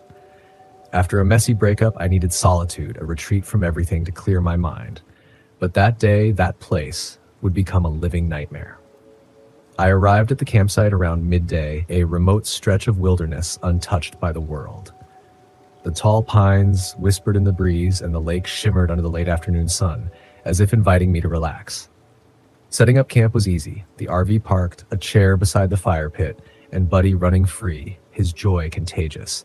His tail wagged like a metronome, and he explored every nook and cranny of our secluded paradise. But then, something changed. It was subtle at first, just a rustling in the bushes that Buddy noticed before I did. At first I dismissed it, a deer maybe, or some small critter. The place was teeming with wildlife. But Buddy's low growl, deep and menacing, was unlike anything I'd heard from him before. A cold shiver ran down my spine. I tried to ignore it. Cracking open a beer, I let the cool liquid settle my nerves, but as dusk fell and the forest came alive with the sounds of nocturnal creatures, that unease lingered. I roasted marshmallows while Buddy lay contentedly by the fire. That's when I heard it, a distant scream.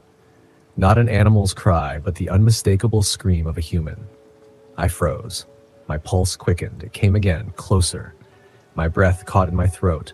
I grabbed the flashlight, my hand trembling, and called Buddy to my side. We moved cautiously through the underbrush, the forest dense and oppressive. The air seemed heavier, like the trees themselves were watching us. Every step was louder than the last, each snap of a twig seeming to echo into the dark. I felt exposed, vulnerable. We broke into a small clearing and I stopped dead. There, in the beam of my flashlight, was a man. A middle-aged, disheveled man, streaked with dirt and sweat. His eyes were wide with terror, like an animal trapped in a corner. He gasped for breath.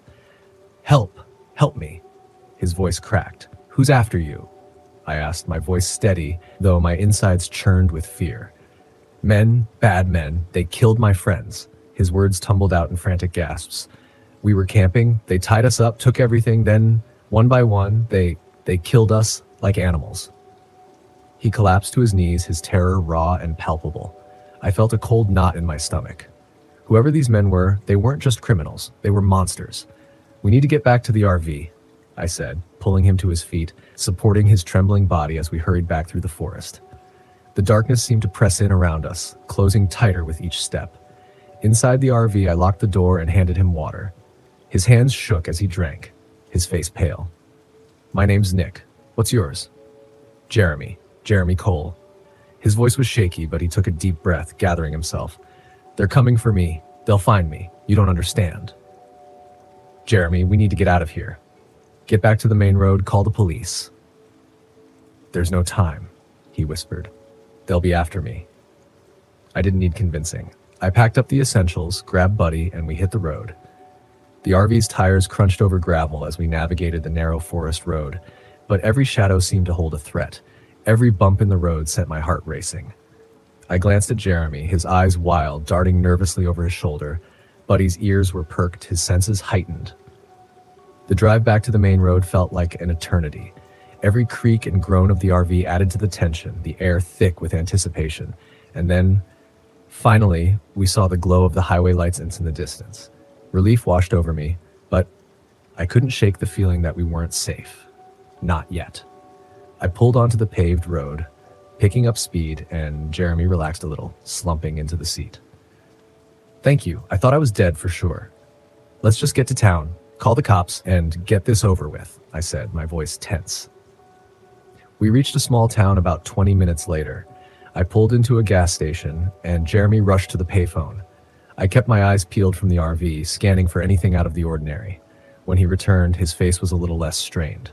"They're sending a unit out. They want us to wait here." I let out a breath. "Good. You hungry?" I asked. There was a diner across the street, its neon sign flickering in the night. We crossed over, Buddy trotting beside us. The diner was quiet, too quiet. Only a few patrons scattered around, nursing late-night cups of coffee. We slid into a booth in the back. I ordered us some food, and as we sat in silence, I couldn't shake the feeling that something wasn't right. The sense of danger still lingered, like a shadow that wouldn't let go. And then, just as I feared, the door to the diner opened. Two men walked in, rough, their faces hard and cold, like wolves on the hunt. My stomach dropped. Jeremy's face went pale. "That's them," he whispered, his barely audible.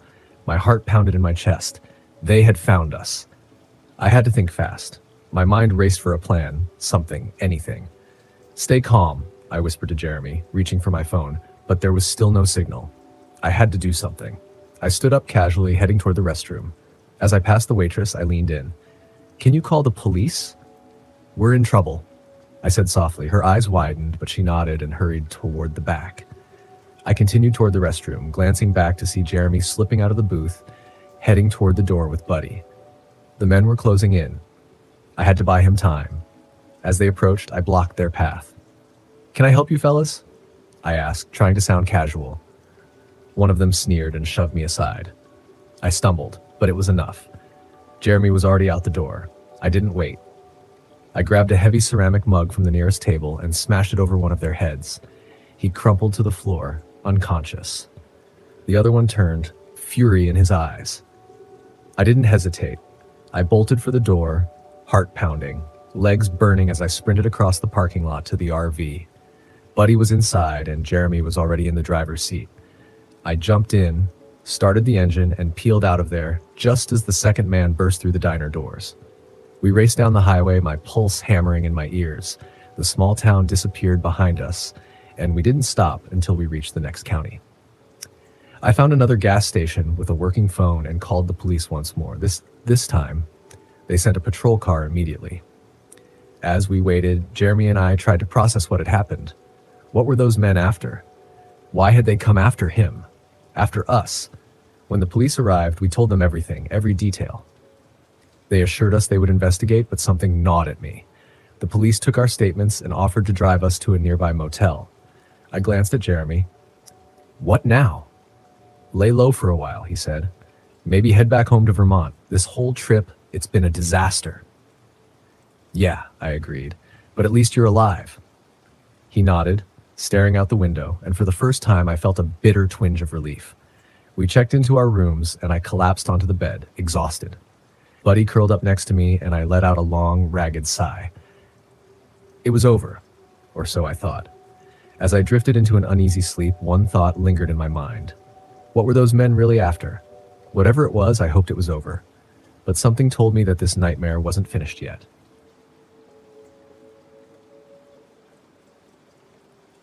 I didn't come to Palo Duro Canyon looking for ghosts. I came for history. Specifically to uncover the truth about Red Hollow, a forgotten settlement whose name had all but vanished from the record books. What I thought would be a quiet solo trip for research, a chance to gather material for the article I'd promised myself I'd write, soon became a nightmare I wish I'd never ventured into. The locals weren't much help. When I stopped at a small diner near the park entrance, the mere mention of Red Hollow earned me uneasy stares and muttered warnings. Only the waitress, a middle-aged woman with eyes that seemed perpetually shadowed by something, spoke up. Nothing left there but bad memories, she said, sliding me my coffee. You'd do well to leave it alone. I forced a smile. Thanks, but I'll take my chances. But as I turned to leave, her final words lingered, cold and sinister. It watches. By midday, I reached the canyon. The RV rattled along the dirt roads until I found a secluded spot to park. The air was crisp, the sun high, and the canyon sprawled around me like a painted landscape, its jagged red rock formations casting long, deep shadows. But there was something oppressive about the place. The silence was too thick, too suffocating, as if the land itself was holding its breath, waiting for something. I set up camp quickly, eager to start exploring. The trail to Red Hollow wasn't on any official map, but I'd pieced together enough from old newspapers and online forums to know where to look. With my notebook, camera, and water bottle in hand, I set off into the canyon. The hike was more treacherous than I'd imagined. The path, if you could even call it that, was little more than an overgrown, uneven trail that twisted through jagged rocks. Every step felt like an effort, the ground threatening to twist my ankle at any moment. And then there were the whispers. At first, I thought it was just the wind, but the words were too distinct, too purposeful, carried on a breeze that sent a cold shiver down my spine. The murmurs weren't loud enough to understand, but they were there. Soft, urgent whispers that stopped the instant I turned to look behind me. By the time I reached Red Hollow, the sun was beginning to set, casting the canyon walls in shades of gold and crimson. The settlement lay in ruins, exactly as I'd imagined, crumbling cabins with weathered wooden walls that seemed to sag under the weight of time. In the center stood a small chapel, its roof bowed under years of neglect. I stepped inside. The wooden floorboards groaned beneath my weight, and the air was cooler, the shadows longer. The walls were covered in strange carvings, names, dates, and phrases that twisted my gut. Stay away. It watches. Run. I was so absorbed by the carvings that I didn't notice the figure standing silently in the corner until I turned around. Jesus! I yelped, nearly dropping my notebook. He was tall, broad-shouldered, his face weathered by years of sun and wind. He wore a park ranger's uniform, though it looked as aged as the ruins around us. You're not supposed to be here, he said, his voice low and gravelly. I didn't see any signs, I stammered, trying to steady my breathing. You don't need signs to know some places aren't meant for visitors, he replied. This land has a memory, and it doesn't forget. Before I could ask what he meant, he turned and walked out, vanishing into the growing darkness. Something in my gut told me I shouldn't follow. That night, as I sat by the fire, reviewing my notes, I heard footsteps approaching. I looked up to see a woman in her early 30s, dark hair pulled back into a loose braid. She carried a sketch pad and a lantern, her expression a mix of caution and curiosity. "You're the one asking about Red Hollow, right?" she said. "Depends," I replied. "Are you here to warn me off too?" She smiled faintly. Something like that. Her name was Anna. She was an artist, camping nearby to capture the canyon's beauty, but when I mentioned Red Hollow, her face went pale. "I've never been there," she said, her voice dropping. "But I've dreamt about it. The chapel, the carvings, the thing that lives there. It's like it's been calling to me." "What kind of thing?" I asked, my stomach sinking. She hesitated. "I don't know. But it's not human." The next day, I couldn't stay away. I knew I should have, but the pull of Red Hollow was stronger than my fear. This time, the trail felt different. Longer, more twisted, as though the canyon itself were trying to lead me astray. By the time I reached the settlement, the sky was overcast, the light flat and gray. Inside the chapel, the air was colder, heavier. The carvings on the walls were darker now, deeper, as though they'd been etched just hours ago. I stepped closer to examine them, and that's when I heard it. "Elliot." I froze. The voice was low, familiar, coming from the direction of the altar. It couldn't be Dr. Harper. Dr. Samuel Harper had been my mentor in graduate school. He taught me everything I knew about history and research. He died 10 years ago, a heart attack in his office. Yet here I was, hearing his voice as clear as if he were standing in front of me. "Come closer," the voice beckoned, and before I could stop myself, my legs moved of their own accord. At the altar, I found an old journal, its leather cover cracked and brittle. I opened it. The handwriting inside was neat, precise. Dr. Harper's handwriting. As I read, the room seemed to darken, the shadows stretching and twisting around me. The journal spoke of the settlers' final days, how they turned on one another, driven mad by whispers and visions. And then came the last entry. "It watches. It waits. It wants us all." A cold wind rushed through the chapel, extinguishing my light. I turned, and there it was, the specter. It stood in the doorway, tall and pale, its face smooth and featureless, a presence so oppressive I could barely breathe. It didn't move, but the air around it seemed to ripple, pulling me toward it. "Elliot," the voice came again. But this time, it wasn't Dr. Harper. It was my own voice, distorted and wrong. I stumbled back, dropping the journal, and bolted from the chapel. The settlement was unrecognizable now. The cabins leaned at impossible angles, the sky swirling into a mass of black clouds. I ran, blindly, but the specter's whispers were closing in, louder and louder. "You can't leave," it said. "You belong to the canyon now." When I finally burst into the clearing where my RV was parked, I found Anna waiting for me, her face drawn and pale. "You saw it, didn't you?" she said. "It's real," I gasped. "It's all real. You have to let it go," she said, stepping closer. "Whatever it's using against you, your guilt, your regrets, you have to let it go. That's how it traps you." Her words echoed in my head as I stumbled into the RV. My notebook was still on the table, filled with my research, my sketches, all the things I had clung to in an effort to prove myself. With shaking hands, I threw it into the fire pit outside. The flames roared to life, burning brighter and hotter than they should have been. The whispers turned to screams. The world seemed to tilt, the ground buckling beneath me, and then it was over. The next morning, the canyon was quiet again. Anna was gone. Her campsite was empty, but she had left behind a sketch, a haunting image of the chapel, with the specter standing in the doorway. I packed up quickly and left, the memories of Red Hollow already fading like a fading dream. But as I glanced in the rearview mirror, I saw it. A pale figure standing at the edge of the road, watching me go.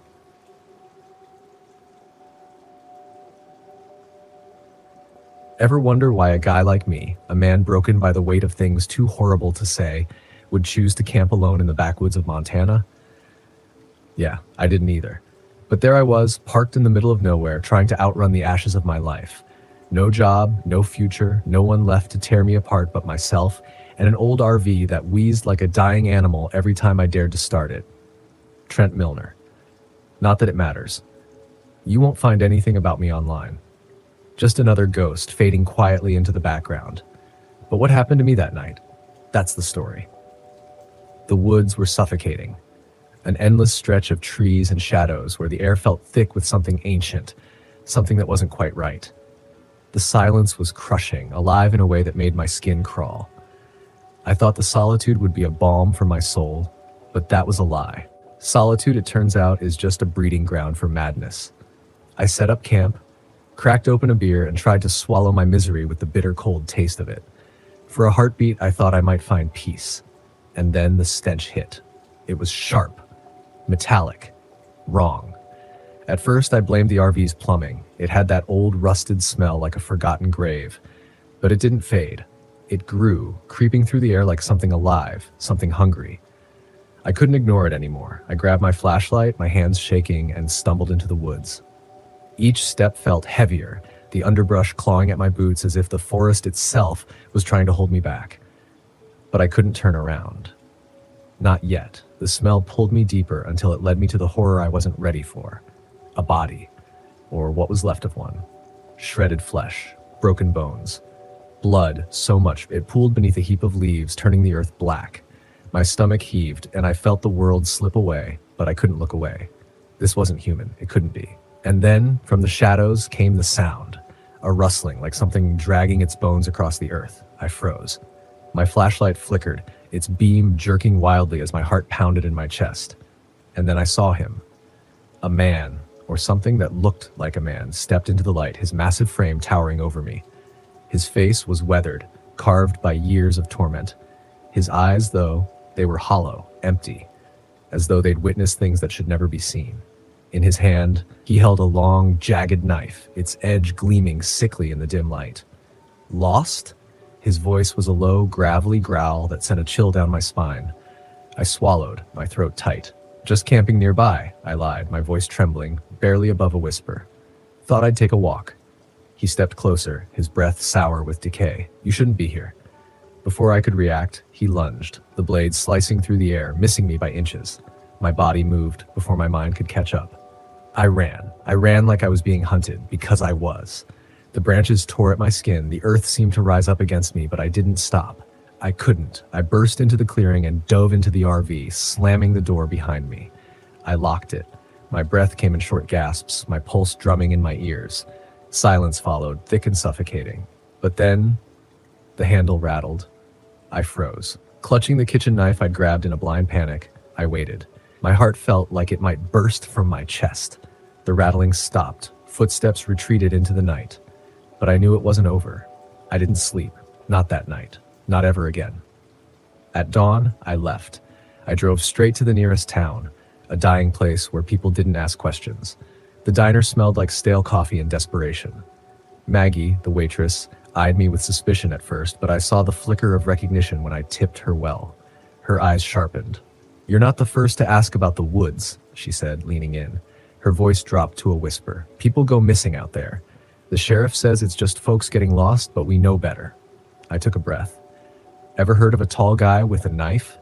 Her face went pale. "Jed," she whispered, like saying his name might summon him. "Used to be a logger. Then something happened. Lost his mind. Lives out there now. No one's ever caught him. Too many places to hide." I should have left. I should have packed up and driven far, far away. But something inside me snapped. I had to know. I went back into the woods, this time armed with a map, a compass, and a resolve that was quickly fading. Hours later, I found it. His camp. A rotting shack surrounded by the stench of death. Inside, it was a shrine to madness, blood-stained carvings on the walls, a grotesque altar in the corner, and the overpowering smell of decay. It felt like the place had been alive once, but now it was only a tomb. "Looking for me?" His voice shattered the air. My blood turned to ice. I spun around, but he was already on me. His hands were iron, his grip like steel, and his breath was rancid, like death itself. He slammed me against the wall, knocking the wind out of me. His knife gleamed in the dim light, and his lips curled into a sadistic grin. "You should have stayed away," he growled, dragging me toward the altar. I struggled, but I knew it was pointless. This was it, my death, my nameless, forgotten death in the middle of nowhere. But then, the crack of a branch split the air like thunder. Jed crumpled to the ground, unconscious, his knife slipping from his grasp. Behind him stood Maggie, a heavy branch in her hands, a grim smile on her face.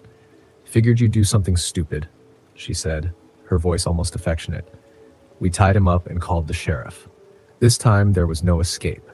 As I drove away from Montana, the weight of the woods pressed down on me. I could feel them watching me. The trees, the earth, the shadows. They knew my name now.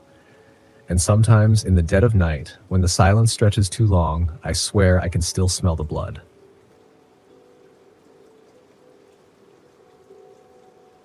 My name is Comrade Thorne, and the events I am about to describe are so far removed from anything I could have ever imagined that I sometimes wonder if they really happened at all, or if the madness I felt during those days was just an elaborate illusion.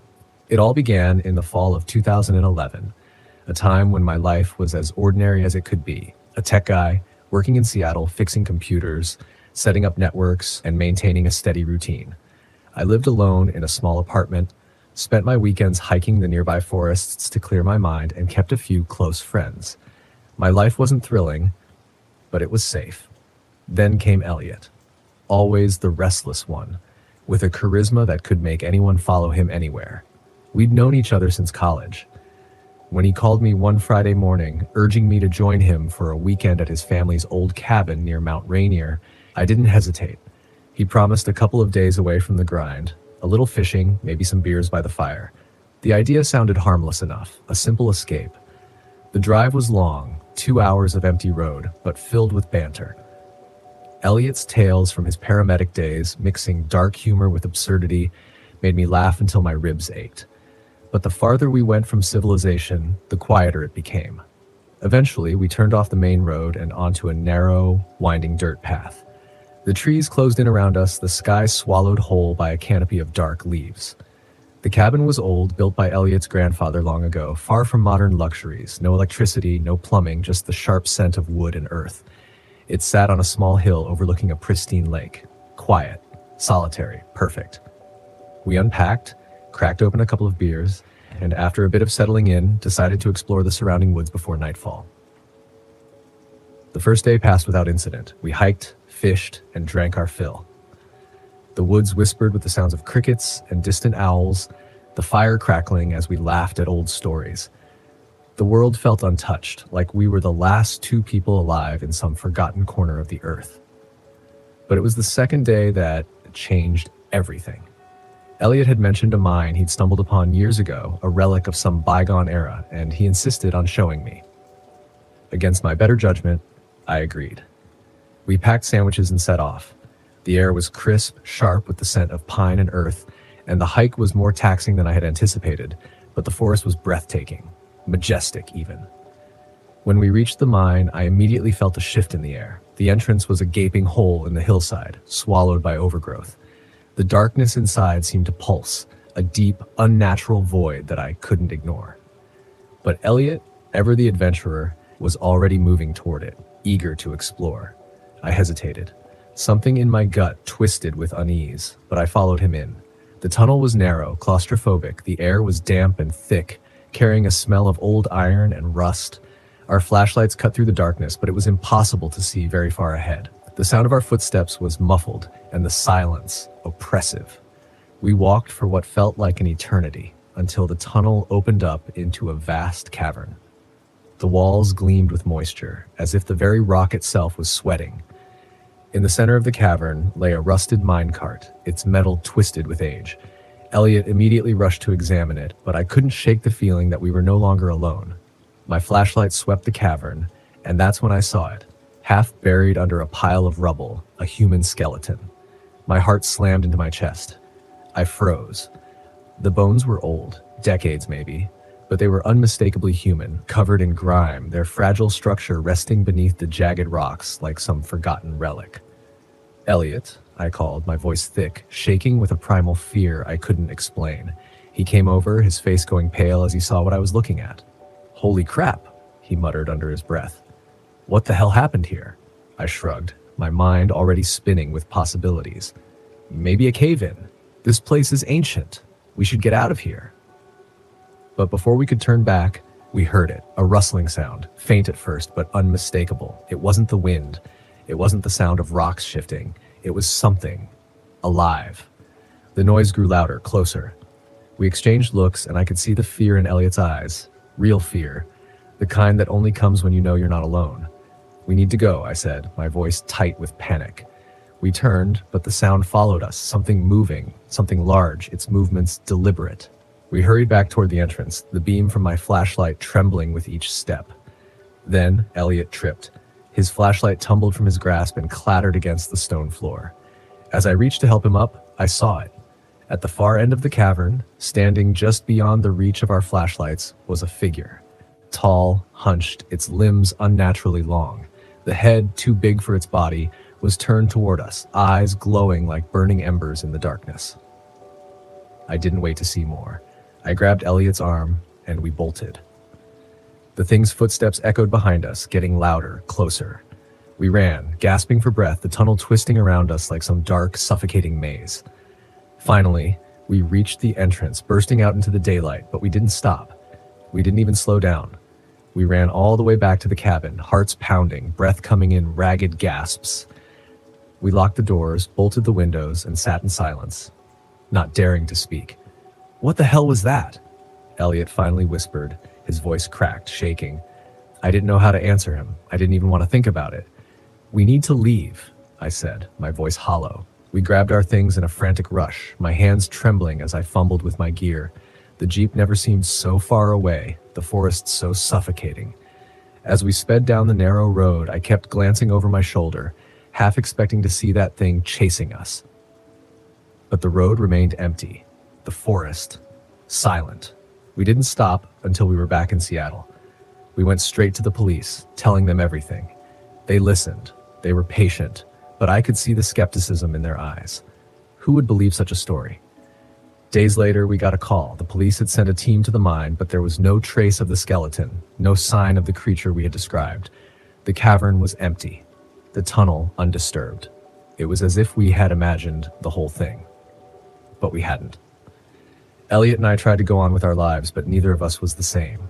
Nightmares plagued us, keeping us awake in the dark hours of the night. The fear never fully faded, and eventually we drifted apart. Elliot moved to another city, and I buried myself in work, trying to forget. But I couldn't. Years later, I still think about that day. I wonder what we stumbled upon, what we saw or didn't see. Sometimes, when I'm alone in my apartment, I hear noises. Soft, distant, like the echo of footsteps in the dark. A rustling, just out of reach. And I wonder if that thing is still out there, waiting, watching. Some things are better left unexplored. Some places are better left forgotten. But the forest never forgets.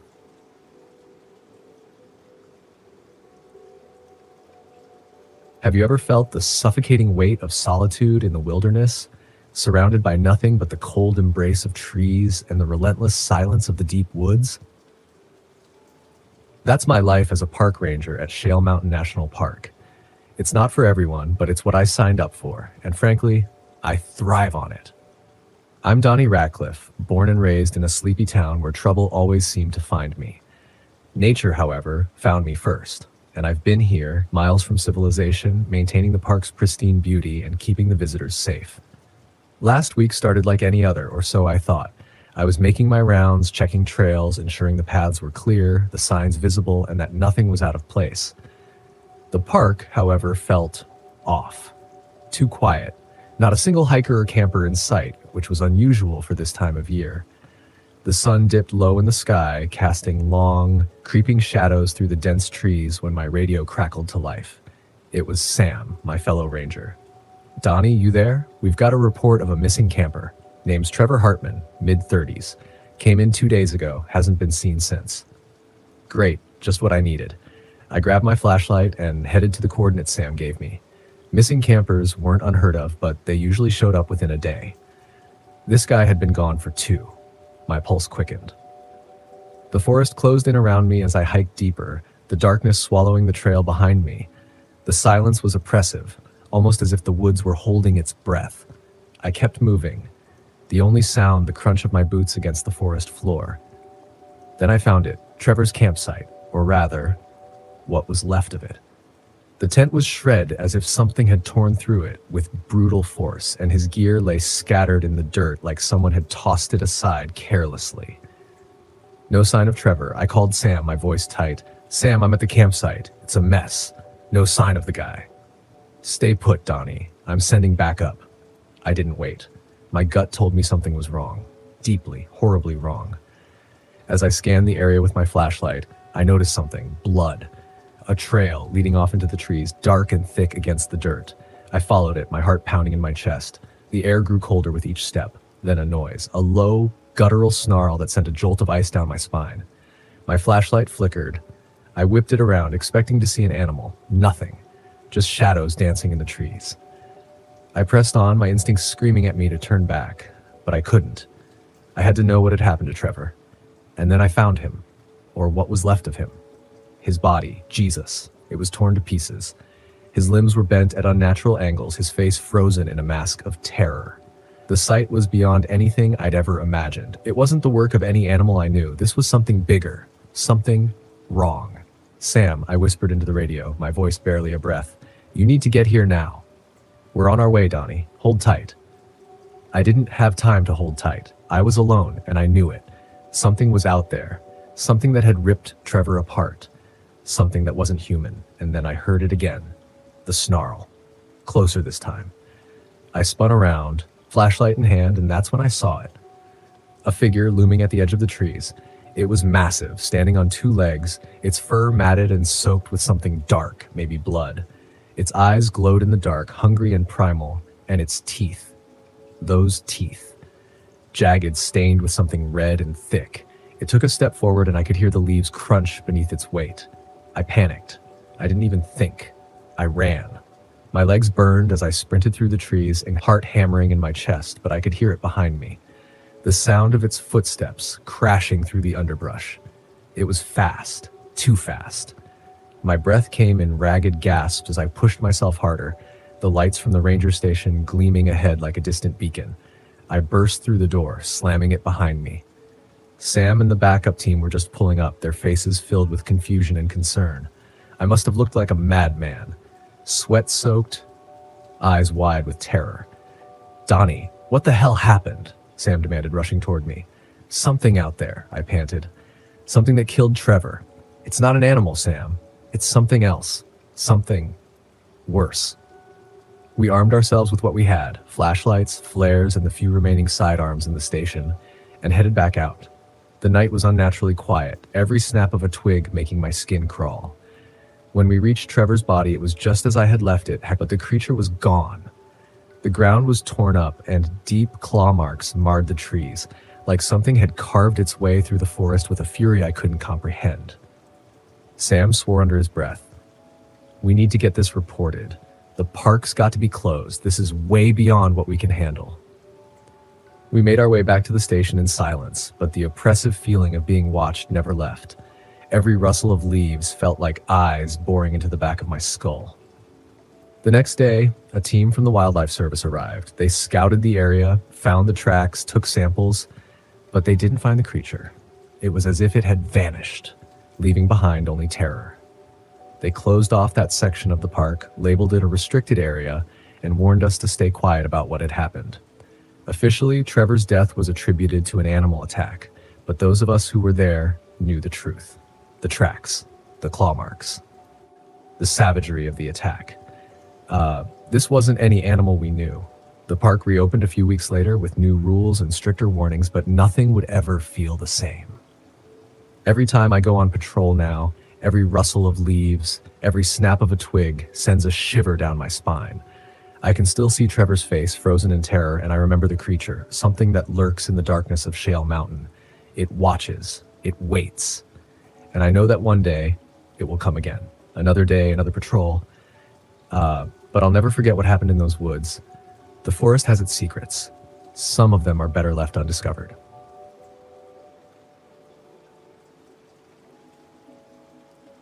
My name is Gilbert Hutchinson. This happened to me on October 14th, 2003. I've been driving trucks for over 20 years, crisscrossing this country, hauling everything from produce to machinery. You get to know the roads, the diners, the quiet hideaways where you can rest without anyone bothering you. But this night, in the dead of Northern California, something broke that rhythm. Something that would haunt me forever. I was hauling timber from Oregon to California, taking the long way down through some isolated stretches of Highway 96.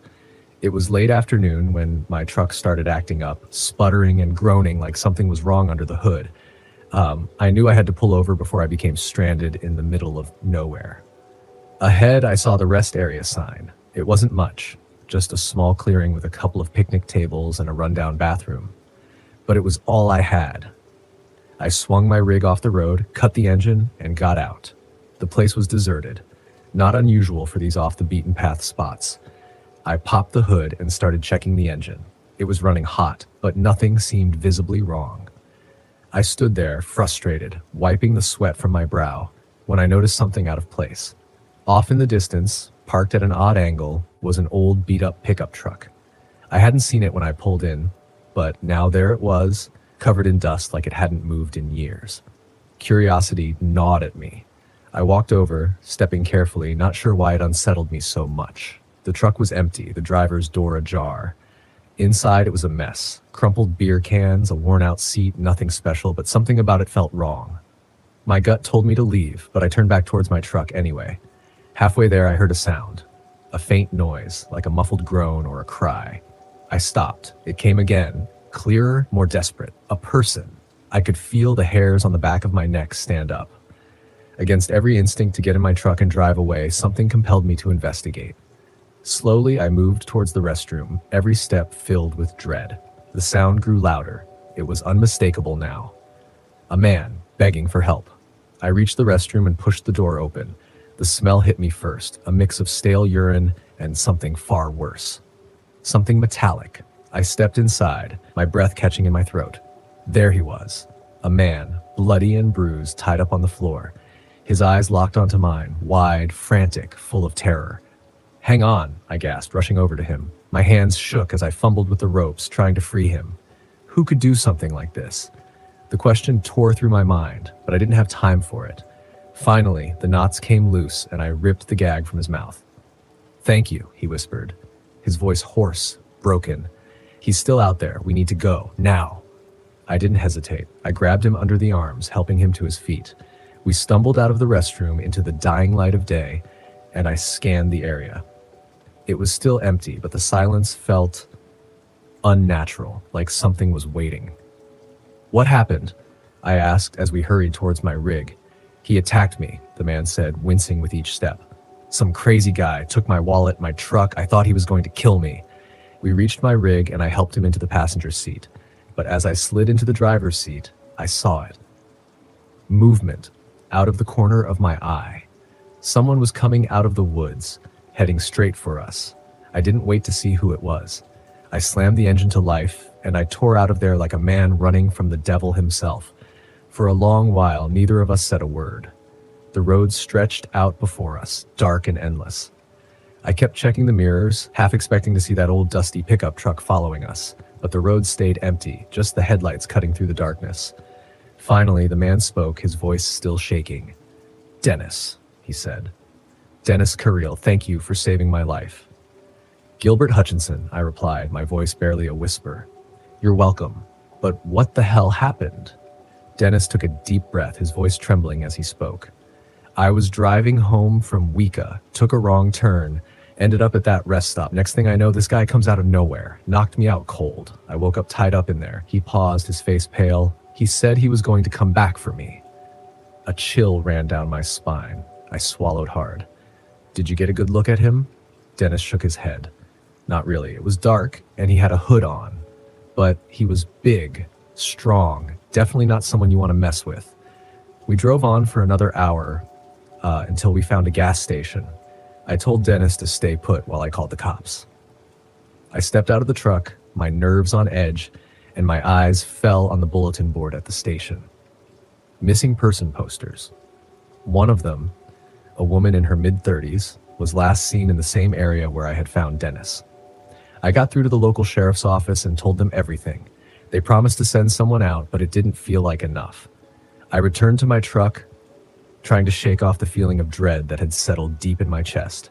Dennis was still shaken, but seemed better. I tried to lighten the mood. "Well, at least you'll have one hell of a story to tell." Dennis managed a weak smile, but it didn't reach his eyes. "Yeah, I guess. Just wish it didn't come with a concussion." We both laughed, but it was that nervous, hollow kind of laugh. The kind you make when you're too scared to admit how close you came to death. The sheriff's car finally pulled up. 2 deputies got out and approached us. One of them called Dennis's name, and they led him away to get checked out at the hospital. I gave my statement, and they asked if I had noticed anything unusual about the attacker, but I couldn't tell them much more than what I already had. As I sat back in my rig, I tried to process everything. It felt like a nightmare, like some twisted story I'd heard, but it was real. A couple of weeks later, I got a call from the sheriff's office. They'd found Dennis's pickup truck abandoned in a field, not far from where I had picked him up. No sign of the attacker, no clues. The investigation hit a dead end. "Do you think he's still out there?" I asked. "Hard to say," the deputy replied. "We'll keep looking, but sometimes these guys just disappear." I hung up, feeling both relieved and frustrated. I wanted answers, I wanted closure, but sometimes in this world you don't get that. A year later, I found myself back on that same route, hauling a load of furniture. I passed the rest area and something in me told me to pull over. I couldn't help it. The place was just as I remembered it. Empty. Silent. I got out and walked around, half expecting to find something, anything, that would explain what had happened. But there was nothing. Just an abandoned parking lot and the faint rustling of the trees. I stood there for a moment, letting the memories wash over me, then got back in my truck and drove away, leaving the past behind me. But sometimes I wonder about Dennis. I wonder if he's okay. We never stayed in touch. And as for the man who attacked him, who knows, maybe he's still out there, waiting in the shadows, or maybe he's already moved on to someone else. All I know is this: life on the road is unpredictable. You see things, experience things that most people never will. And the only thing I've learned is to trust your gut. If something feels wrong, it probably is. So, if you ever find yourself on those lonely highways, just remember this. Keep your eyes open, keep your wits about you, and if you get into trouble, just hope someone like me is around to lend a hand.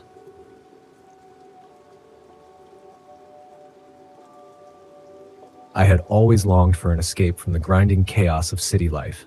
The constant roar of engines, the shrill honking horns, the oppressive crush of humanity. It wore me down to my very bones.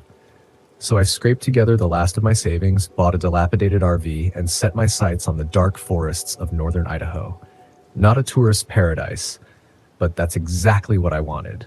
Solitude, silence, and the crushing isolation of the wilderness. My name is Raymond Keats. A mechanic by trade, I've spent most of my life lost in the hum of engines, fixing machines and drowning out the monotony with cheap beer. I've always been the quiet one, the loner. My few friends say I've got a certain darkness about me. Out here, though, the quiet wasn't just peaceful. It was suffocating. It pressed down on me, making everything feel heavier, like the forest itself was watching me, waiting for something. I found the perfect campsite, miles away from anyone. The trees weren't just tall, they were ancient, their trunks gnarled and twisted, stretching skyward like the hands of forgotten giants. The air was thick with the musty scent of decay, and the ground beneath me seemed to pulse with life, as if the earth itself had a heartbeat. No other campers, no signs of human life, just me and the forest. The first day felt perfect. I parked by a stream that gurgled quietly in the stillness, built a small fire, and roasted sausages while the world around me hummed with the strange rhythm of the wild. By the time the stars appeared, I felt a strange sense of peace wash over me, like I had finally found the refuge I'd been seeking. That night, I crawled into the cramped RV, tucked under the blankets, and let the sounds of the forest lull me into sleep. Then it began. At first, it was a soft scraping, barely audible, just a faint noise that could have been the wind pushing against the RV. But then I remembered. The trees weren't close enough. Something was wrong.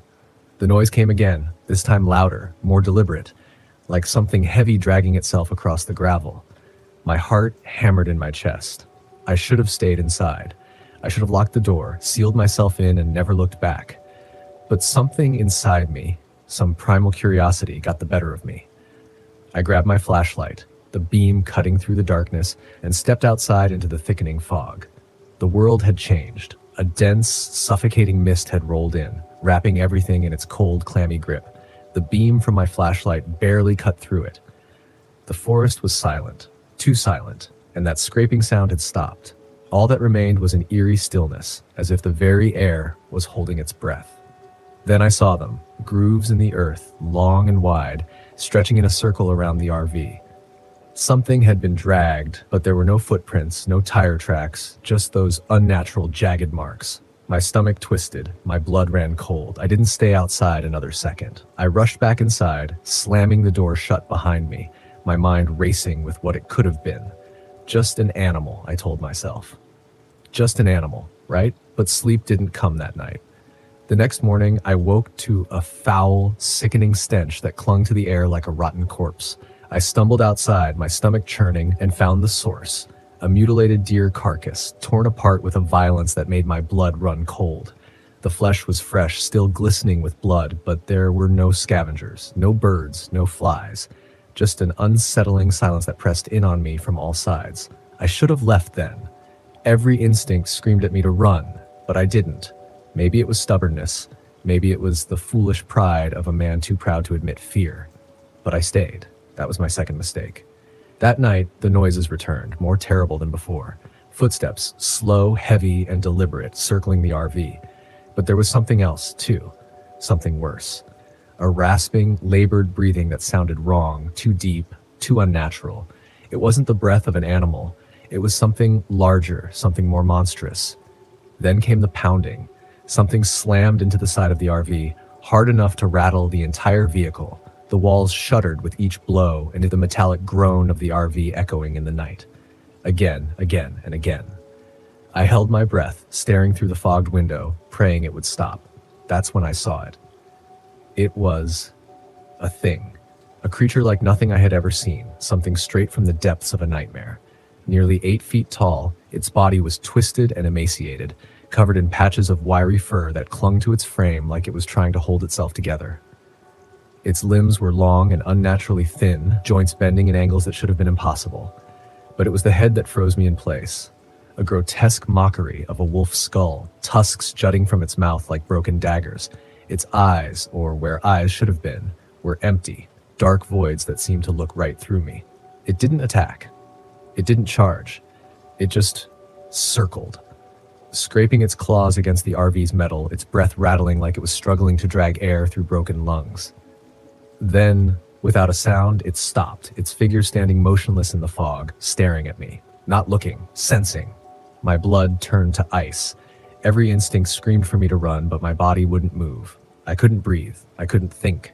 Without warning, the creature bolted into the fog, vanishing as suddenly as it had appeared. And with it, the oppressive silence returned, pressing in from every direction. My mind raced, but my body was paralyzed, frozen in terror. I didn't sleep that night. I couldn't. When morning finally arrived, I didn't wait. I packed up my things in a frenzy, desperate to escape the forest, to flee from whatever had been stalking me. I didn't even glance in the rearview mirror as I drove away, my hands trembling on the wheel. I haven't told anyone what happened. Who would believe me? A mechanic, a quiet loner, talking about a monster in the woods. They'd laugh, dismiss me as delusional, maybe even tell me I was just drunk or seeing things. But I know what I saw. And sometimes when the night is still and the wind howls, I can feel it, waiting, lurking just beyond the reach of the light, hiding in the fog. Watching. Hunting. I will never go back to find out. And no matter what, I will never forget what I saw.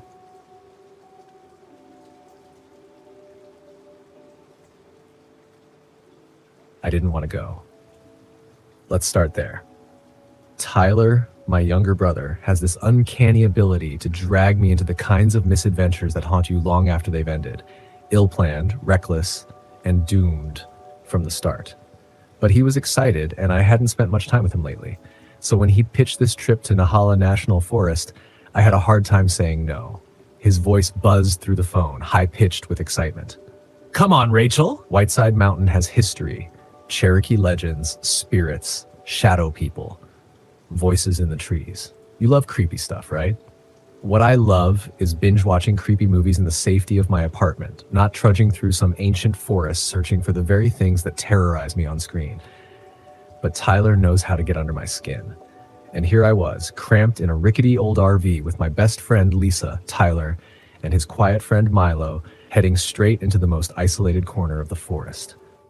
We arrived at dusk and set up camp in a small clearing, nestled in the shadow of Whiteside Mountain. The air was cool, tinged with the scent of pine. Tyler was practically glowing, unloading gear and cracking jokes like he was on a summer vacation. Milo, who hardly spoke, busied himself with his camera, pointing it aimlessly at the treetops like he was hoping Bigfoot might wander by. "This place has vibes," Lisa muttered, eyeing the forest suspiciously. "What kind of vibes?" I asked, trying to keep the nerves at bay. "The kind you don't want to feel after dark," she replied, folding her arms tightly across her chest. "Perfect." Tyler grinned. "That's exactly why we're here." The trouble began almost immediately. Tyler hadn't checked the gear before we left, so when we tried to set up the tent, we found 2 broken poles. Rain clouds rolled in, and Lisa didn't hold back. "Of course," she snapped, glaring at him. "Tyler strikes again." "It's fine," he laughed it off. "It's an adventure." We jury-rigged the tent the best we could, but when the rain came down, the flimsy tarp caved, soaking everything. I retreated to the RV, which wasn't much better. It was small, cramped, the air thick with tension. "You knew it was going to rain, right?" Lisa asked, staring daggers at Tyler. "It's fine. We're fine," Tyler insisted. The rain eased after midnight, leaving the forest unnaturally silent. Lisa and I tried drying our soaked sleeping bags by the fire when she suddenly froze, her face draining of color. "Do you hear that?" she whispered. I listened, straining for any sound. Nothing, not even the usual buzz of insects. "What?" I asked. "Whispers," she breathed, her voice barely audible. A cold shiver ran down my spine. "It's just the wind," I said, though I didn't believe it. "No," Lisa said, her gaze fixed on the dark forest, her voice shaking. "Someone's out there." The next morning, Milo reviewed the footage from the previous night. His finger trembled as he pointed at the screen. "Look." We crowded around his camera, watching the footage of the campsite. Shadows flickered at the edge of the trees, unnatural, moving independently of the wind. No one had been out there. "It's probably just the firelight," Tyler said, trying to brush it off, but Milo shook his head, his face pale. "No, look again, Ty. It's not the fire." The shadows shifted too quickly, too fluidly, Lisa groaned. "Great, shadow people." "I don't want to hear it," Tyler snapped, his tone tense. "Just drop it, okay?" That night, things got worse. The usual sounds of life in the woods, the rustle of leaves, the distant chirp of birds vanished completely. The forest was unnervingly still. We sat around the fire in heavy silence, each of us waiting for something to break the tension. Lisa spoke first. "Did anyone else have weird dreams last night?" Tyler raised an eyebrow. "Weird how?" "I saw a figure. No face. Just standing by the fire," she explained, her voice tight. "I thought I was awake, but—" "I had the same dream," Milo whispered, shivering. My stomach lurched. "Me too," Tyler scoffed. "It's just the power of suggestion." Lisa shot him a glare. "Then explain this." She pulled up her sleeve to reveal 3 thin red scratches running down her arm, deep enough to make me flinch. The point of no return had arrived. The next day, Tyler went off alone to gather firewood. He took longer than usual, and when he finally returned, his face was ashen. "Where were you?" I demanded. "I don't know," he mumbled, looking at the ground. "I thought I heard you, Rachel, calling me. I followed it, but I got turned around." "What do you mean, my voice?" I asked, feeling the hairs on my neck stand up. Tyler's eyes were wide, terrified. "I swear it sounded like you. But it wasn't you." That night, everything spiraled. We made the decision to pack up and leave at first light, but the forest had other plans. As darkness descended, the whispers came back, louder, closer. The sound of distant laughter echoed, and Milo tried to film it, but his camera malfunctioned, static filling the screen. "Stop messing with it," Lisa hissed, her voice trembling. "I'm not," Milo said, his voice tight with fear. "It's just static." We huddled together inside the RV, but even there, we couldn't escape the sense that something was wrong. The walls felt too thin, the windows too exposed. Then came the knocking. Soft, deliberate. "Knock, knock. Get away from the window," I shouted as Tyler rushed to check outside. "There's no one out there," he said, his voice shaking. But then the knocking moved, first to the door, then to the back of the RV. It circled us. Milo pointed at his camera. "It's recording," he said, his voice strained. The screen flickered, then showed nothing, just static. But slowly, a figure emerged from the chaos. It was tall, impossibly tall, with long limbs that seemed to bend in ways no human body should. Its face was smooth, featureless, but its presence radiated malice. It was standing just outside the RV, watching us. "Turn it off," Lisa whispered, barely able to speak. By dawn, the forest was silent again. Too silent. We left everything behind, our gear, the fire pit, the RV. We just walked. No one chased us, but we could feel something watching, lurking in the shadows, waiting. When we finally stumbled onto the main road, I couldn't help myself. I looked back, just once. The figure stood at the edge of the trees, its glowing eyes locked on us as we left. We never spoke of that trip again. Lisa refuses to go camping, and Tyler pretends it didn't happen. Milo uploaded the corrupted footage to his YouTube channel. It went viral, of course. And in the final frame, you can see it. Its glowing eyes watching us from the trees. I don't camp anymore.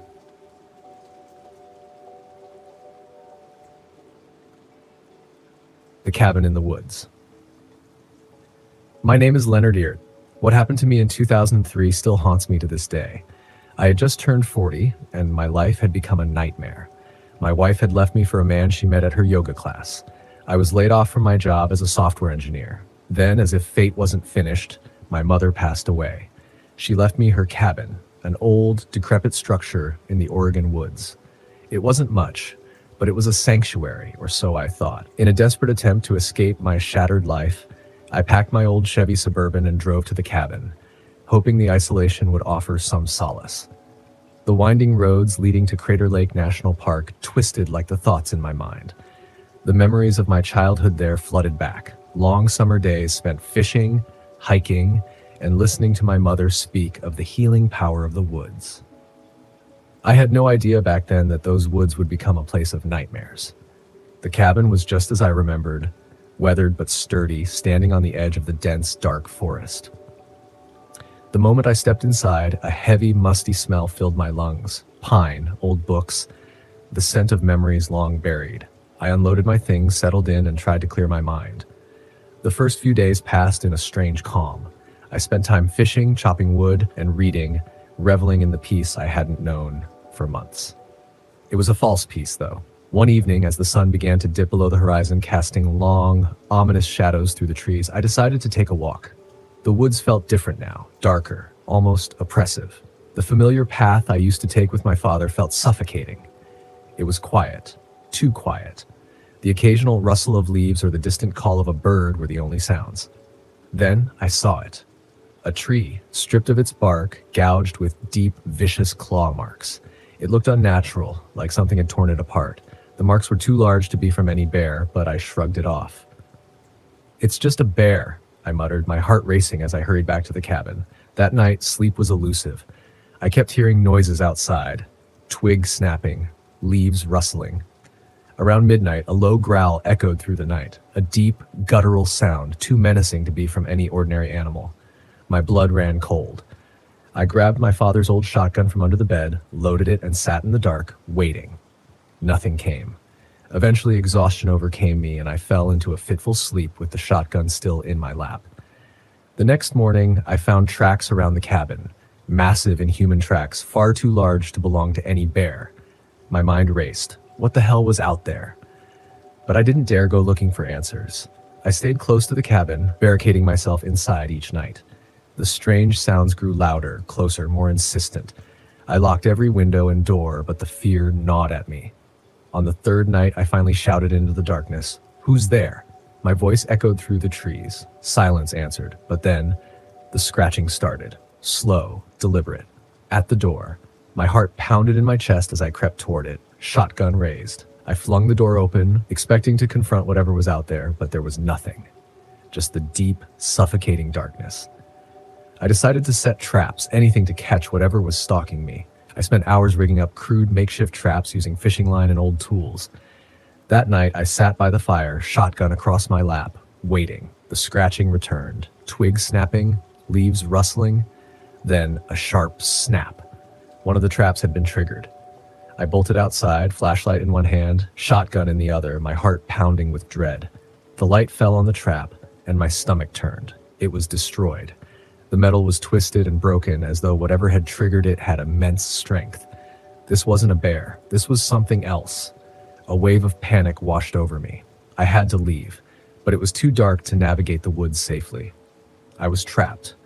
I had no choice but to wait until morning. The night felt endless. I could hear something moving outside the cabin, slow, deliberate steps, like it was circling me. I stayed frozen, barely breathing, praying for dawn. When morning finally came, I rushed to leave, but as I opened the door, I froze. A carcass, a deer, lay on the porch. Its guts spilled out, its body mutilated. A warning, a message. I grabbed my backpack and the shotgun and ran toward my car. But when I reached the clearing, my heart sank. The Suburban was gone. Someone or something had taken it. Stranded in the woods, I had no choice but to return to the cabin. Night fell again. The scratching came again, but now it was louder, angrier, more insistent. I bolted the door, set up more traps, and prepared for the worst.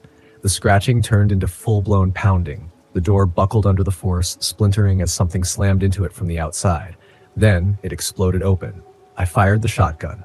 The blast deafened me, but there, in the flickering light of the fire, it stood, hulking, massive, covered in matted fur. Its eyes burned with a predatory hunger.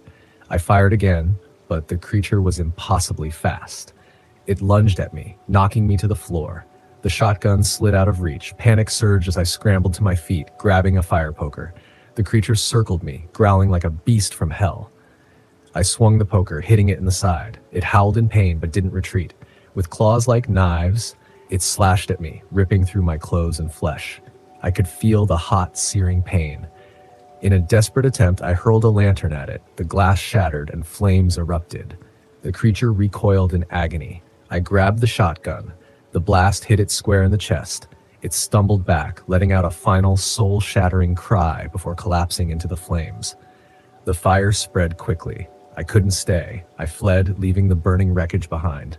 I ran through the woods, not stopping until I found a ranger station miles away. They didn't believe me. They thought I was delusional, isolated from the world for too long. They found the cabin burned to the ground, no trace of the creature. The police chalked it up to a bear attack.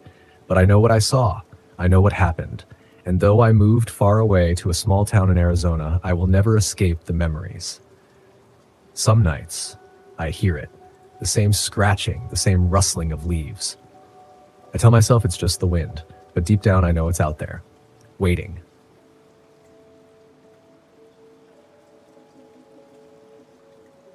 The ridge loomed above me like a jagged monster, its dark silhouette slicing through the dying light of the afternoon. As I parked the RV at the end of the narrow, winding dirt road, I couldn't help but feel the oppressive weight of the place settle around me. The last slivers of sunlight barely pierced the dense canopy of Linville Gorge, casting everything beneath it in a sickly, blood-orange glow. I glanced at my GPS, my brow furrowing as the screen flashed. No signal. The locals called this place Devil's Ridge, and the stories I'd read were chilling enough to make anyone reconsider stepping foot here. But the darker, more twisted the place, the more I was drawn to it. As a photographer, I had spent years chasing forgotten places and eerie legends, and my blog, Shadowed Earth, had gained a small but loyal following of those who craved the thrill of the unknown. This time, however, it wasn't just an old building or an overgrown cemetery that called to me.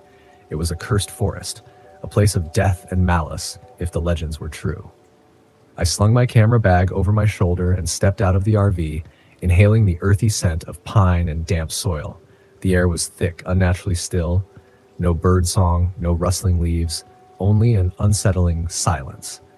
As I hiked into the woods, I found a small clearing just off the trail. It was secluded enough for me to set up camp, yet close enough to the ridge that I wouldn't miss anything.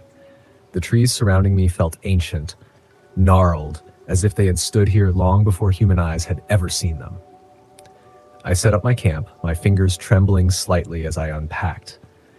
The ridge above me loomed like a dark sentinel, its rocky face crumbling in places, streaked with moss and lichen. Just as I was beginning to settle in, a man emerged from the trees. His presence was unnerving, too quiet, too sudden. He was tall, his graying hair tangled and wild, his worn ranger's jacket seeming out of place against the eerie stillness of the forest. His expression was polite but wary. "You must be Harper," he said.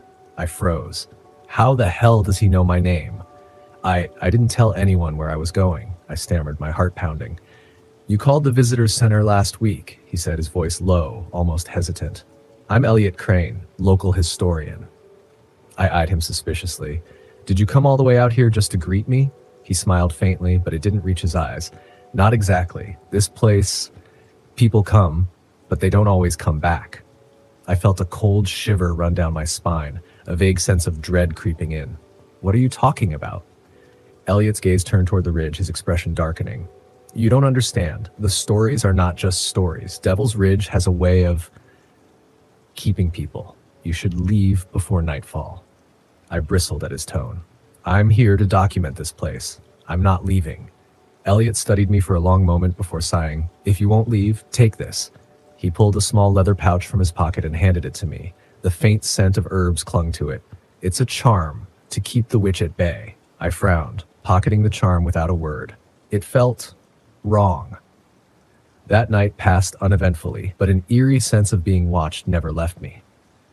The fire crackled, casting long, twisted shadows against the trees, but they seemed to move on their own, stretching unnaturally, flickering even though the wind had stilled. It was as if the darkness was alive, watching, waiting. The next morning, I woke with a dull ache in my wrist. When I rolled up my sleeve, I saw it, a bruise in the shape of a hand, the fingers long and thin. The air in my lungs froze as I ran my fingers over the mark. "What the hell?" I muttered. I tried to dismiss it. Maybe I had bumped into something. But deep down, I knew something was wrong. It nagged at me as I packed my camera and set off toward the ridge. The trail grew steeper, treacherous, and the trees began to close in around me. Their gnarled branches twisted into an impenetrable canopy, blocking out most of the light. The air grew colder with every step, the atmosphere thick with something unnatural. When I reached the old mine entrance, I froze. The ruins were far more intact than I'd expected. Stone walls stood in defiant ruins, the black, yawning shaft of the mine beckoning like a mouth ready to swallow me whole. As I raised my camera to take a photo, a faint whisper brushed my ear. My name. "Harper." I spun around, my heart racing, but there was nothing. No one, just the dense, silent forest. I returned to camp, unsettled, but the real horror came when I reviewed my photos. Most were normal, sharp, clear, what I expected, but a few were not.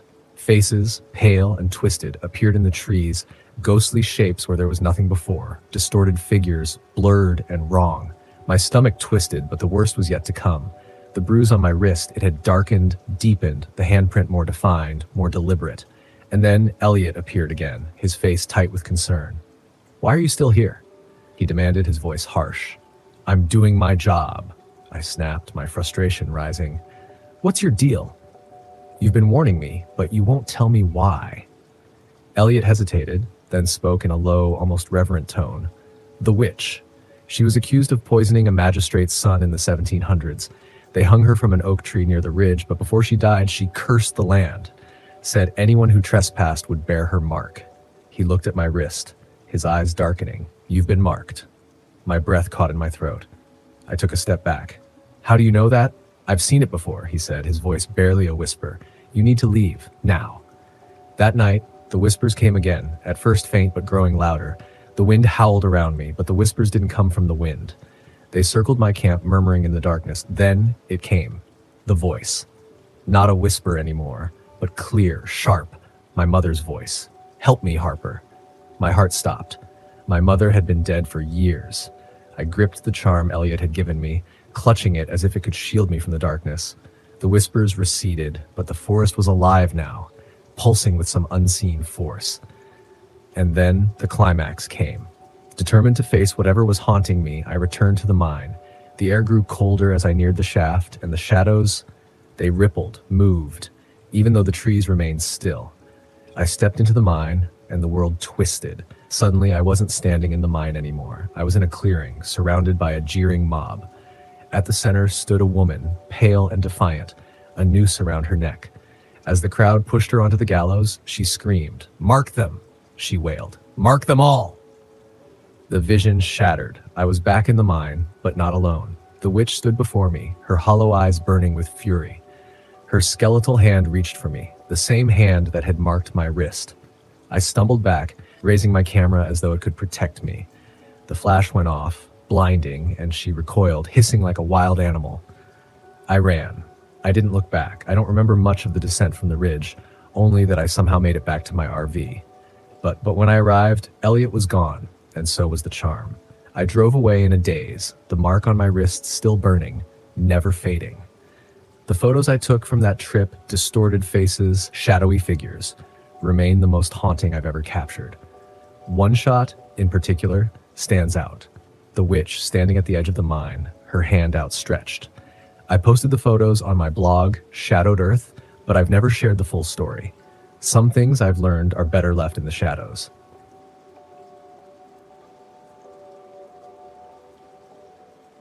I've always been an outdoorsman, though not by choice.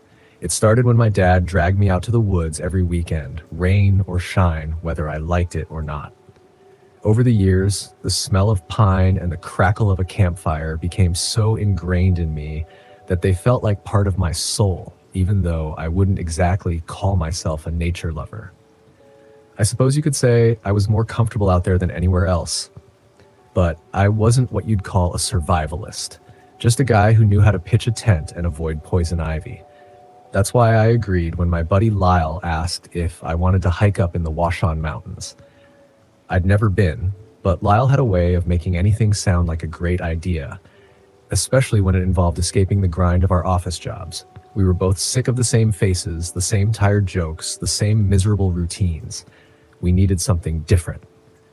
Lyle found the perfect spot, a secluded area far from the busy trails where we could drink some beers, maybe fish, and definitely not think about work. We left early, the road rough and barely a path. My old truck groaned as it climbed the rocky hills, but Lyle kept a steady stream of chatter going. I noticed, though, how eerily quiet the woods were. Too quiet, maybe, but I didn't say anything. I chalked it up to being so far from human activity.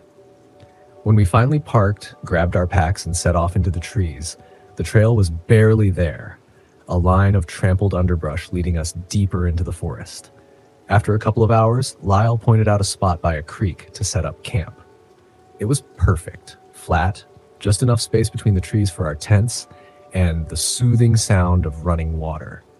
By the time the sun began to dip, we had a fire going and a couple of fish frying in the pan. Lyle was already on his second beer, and I was working on my first. The stress of the office felt a million miles away, and for the first time in weeks, I actually felt I could breathe. As night fell, the temperature dropped, and we both pulled on extra layers. The firelight flickered against the trees, casting long shadows that seemed to writhe with each gust of wind. We talked about everything and nothing. Work, women, the dumb things we did in college. Lyle was on a roll, his laughter echoing through the forest. I found myself laughing too, the sound strange but comforting in that vast, dark wilderness. But as the fire died down and the stars blazed above us, an unsettling silence took over. I was the first to call it a night. The day's hike had left me exhausted, and I crawled into my tent, leaving the flap open to let in the cool night air. I must have dozed off quickly, but then I woke to a sound, a soft, rhythmic thumping, faint but unmistakable. It was enough to send a shiver down my spine. I lay in the darkness, heart pounding, trying to make sense of it. Lyle snored like a chainsaw next door, so I knew it wasn't him. The sound stopped. I tried to tell myself it was nothing, just the wind or some animal. I closed my eyes, trying to will myself back to sleep. But then it came again, closer this time. Thump, thump, thump. My heart raced. I sat up, flashlight in hand, Vito, trying to steady my breath as I fumbled with the switch. When the light finally flickered on, I pointed it towards the source of the noise, just beyond the dying embers of our campfire. There was nothing, just trees and shadows. I hissed Lyle's name, but he didn't stir. I didn't want to shout, not if it was nothing, but the sound returned, closer than before. Thump, thump. I grabbed the flashlight and stumbled out of my tent, scanning the darkness with trembling hands. The campsite looked normal, just the fire, the creek, the tents, nothing out of place. But then I saw it, a shadow low to the ground, darting between the trees. It moved too quickly, almost too fast for my eyes to follow. I froze. The flashlight shook in my hand. It was big, bigger than any animal I'd ever seen. It moved unnaturally, like it didn't belong in the woods, like it didn't belong anywhere. My pulse thundered in my ears as I tried to make sense of what I was seeing. Lyle! I shouted this time, my voice cracking with panic. Lyle groaned from his tent, clearly annoyed, but he didn't understand. He never would. I kept the light trained on where I had seen the shadow, but now, nothing. Silence. What the hell, man? Lyle stumbled out of his tent, bleary-eyed. Where? He asked, rubbing sleep from his eyes. I pointed towards the trees. His flashlight swept across the space, but there was nothing. No sign of movement, just trees and stillness. You sure it wasn't a deer or something? Lyle asked, clearly still half asleep. No, I said, my voice barely a whisper. It wasn't a deer. It wasn't a deer. Lyle sighed, that all too familiar sigh, the one that said I was overreacting. Let's check it out. I wanted to tell him no, to stay by the fire and wait until morning, but something inside me snapped. I couldn't let him go alone. I wasn't sure if I was imagining things or if this was real, but I had to know. We moved together, slowly, flashlights cutting through the trees, the air unnaturally still. The thumping had stopped, but the woods felt wrong, too quiet, too watchful. My skin prickled as though unseen eyes were upon us, following our every movement. We circled the camp, but there was no sign of any creature. No tracks, no broken branches, just trees standing silent, indifferent. See? Lyle said, trying to sound reassuring, but I could hear the hesitation in his voice. Probably just a raccoon or something. I nodded, but I didn't believe him. It wasn't a raccoon, it was something else, something that didn't belong. We headed back to the fire, but the unease still gnawed at me. I sat there, staring into the flames, listening, waiting. An hour passed, maybe longer, and just when I thought I could relax, I heard it again. Thump, thump, thump. Closer, more insistent. I shot to my feet, heart hammering in my chest. I grabbed my flashlight, trying to steady my hands. Lyle was still fast asleep in his tent. I wasn't sure he'd believe me if I woke him. I stood alone in the darkness, my flashlight trembling in the night air, and that's when I saw it. From the direction of the creek, a massive shape moved toward me. Its body was hunched, grotesque, twisted, like it was pulling itself forward, dragging limbs that didn't fit. The air around it seemed to warp with its presence, right, as if the forest itself recoiled from the thing. I couldn't make out its face, but I saw its mouth, a cavernous, wide, gaping maw filled with rows of jagged teeth, sharp and uneven like broken glass. It moved toward me with slow deliberation, its twisted limbs jerking unnaturally as if they could barely hold the weight of its body, and I knew, without a doubt, that it was coming for me. Slowly, steadily. It knew I was too scared to run, and it wasn't in any hurry. I couldn't move. My legs were frozen in place. My breath was ragged, shallow. Lyle! I screamed, my voice breaking with terror. Lyle bolted out of his tent, panic in his eyes, but he didn't need to ask what was going on. The flashlight caught the creature's twisted form, and I heard him gasp, his bravado from earlier completely gone. The thing was almost upon us. Lyle didn't hesitate. His survival instincts kicked in, and he bolted, screaming for me to follow. But I couldn't move. I was paralyzed, rooted to the spot as that creature's clawed hand reached out inches from my face. The thick stench of its breath hit me, wet and rancid. In that moment, something inside me snapped. I found my legs. I turned and ran, not caring where I was going, just needing to escape. I heard it behind me, its heavy footfalls thudding against the earth, growing closer with every step. I ran, harder, faster, the forest blurring around me. Branches scraped at my face. Roots threatened to trip me.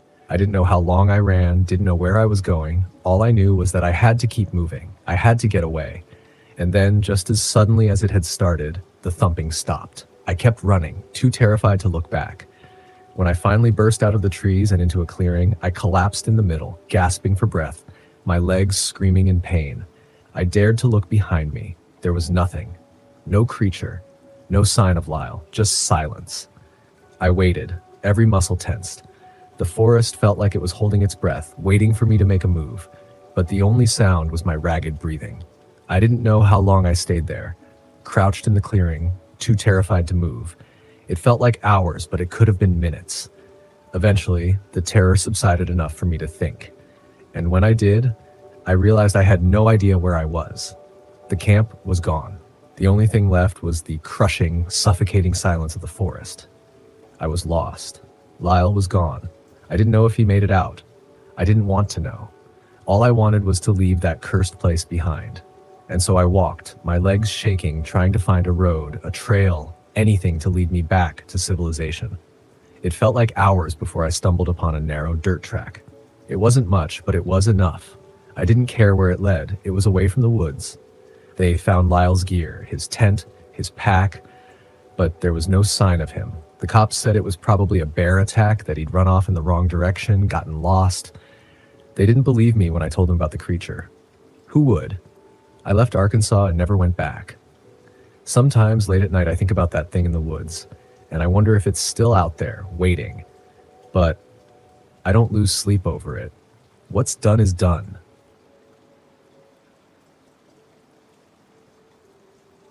My name is Thaddeus Enoch. Folks around here call me Thad.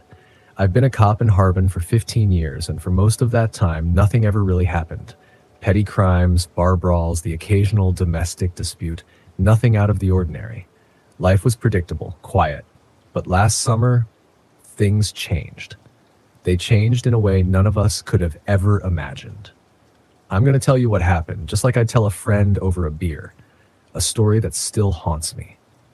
I moved to Harbin right after high school, a small, sleepy town tucked away in the mountains of Oregon. The kind of place where everyone knows your name and your business. I joined the police force because, well, my old man was a cop, and his old man before him. It was in my blood. I liked the simplicity of it, the order. That was until the day we found the first body.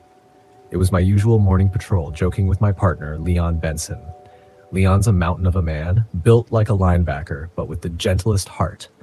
We'd been partners for 5 years, and he was the brother I never had. We were driving along Route 12 when the call came in. A hiker had found a body near Bear Creek. "Thad, you ever get the feeling something bad's coming?" Leon asked, his brow furrowed as we sped towards the scene. I tried to lighten the mood, but a knot tightened in my stomach. "Leon, I think you've been watching too many horror flicks." But deep down, something told me this was different. When we arrived, we found the hiker, a young woman named Marissa, pale and shaking. She led us up a narrow, winding trail to where she'd found the body. The smell hit us first, a sickly sweet, rotting stench that made my stomach churn. The body was a man, mid-30s, but he was torn apart. Not by an animal, though. This was different. It was disturbingly methodical. I exchanged a glance with Leon. This was no wild animal attack. We weren't equipped for this. We called in the state police and waited for the coroner. Dr. Lydia Holtz arrived with her usual no-nonsense demeanor. She confirmed what we feared. This was no animal.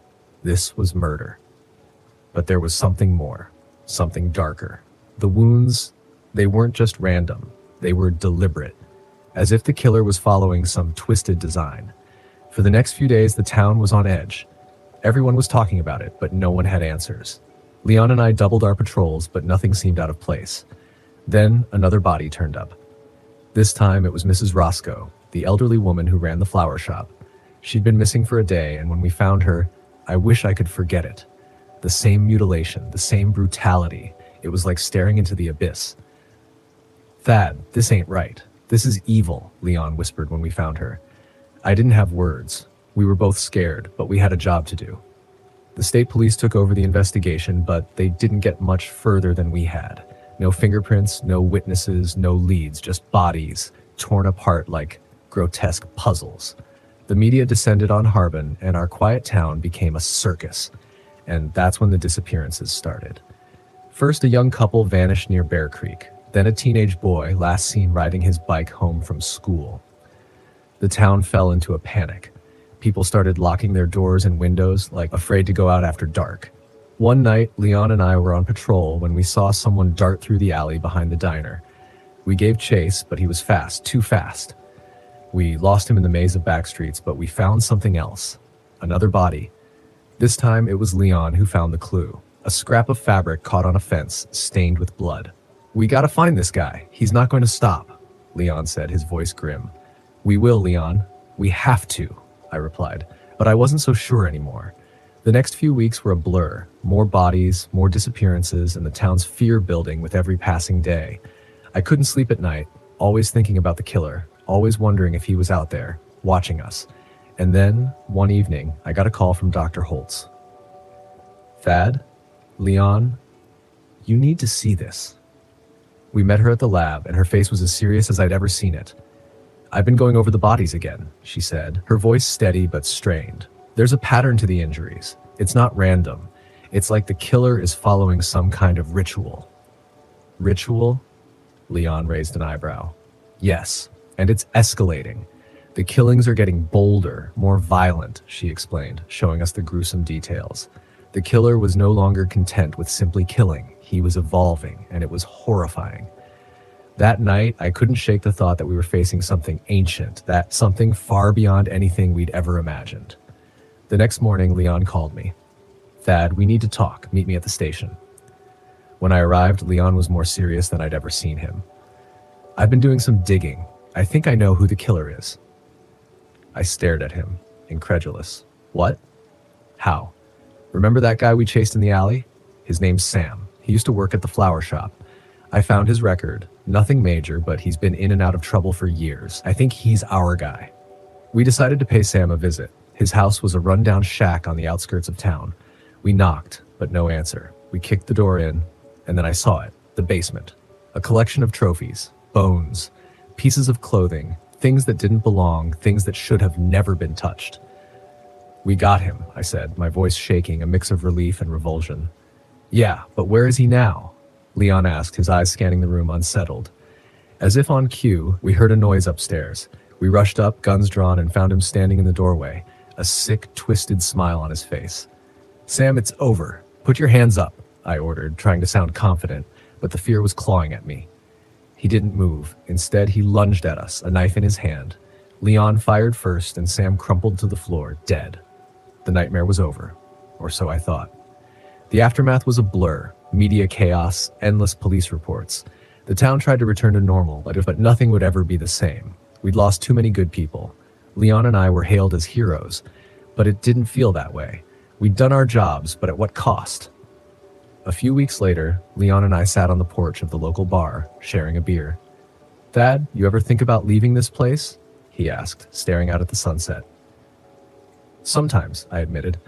"But then I think about all the good folks here, and I know I can't leave them. This is my home." "Yeah, me too," Leon said, his smile sad and tired. Life in Harbin went on, but the scars of that summer would never fade. The faces of the victims still haunt me. Their voices echo in my mind. But I also remember the strength of the community, how we came together in the face of unspeakable evil. And as long as I'm here, I'll do everything in my power to keep them safe. That's my story, the one I tell when people ask about the Summer of Fear. It's not a tale of heroism or glory. It's the story of ordinary people facing extraordinary horrors. It's a story of loss, survival, and something far darker than we could ever have imagined. A story I'll never forget.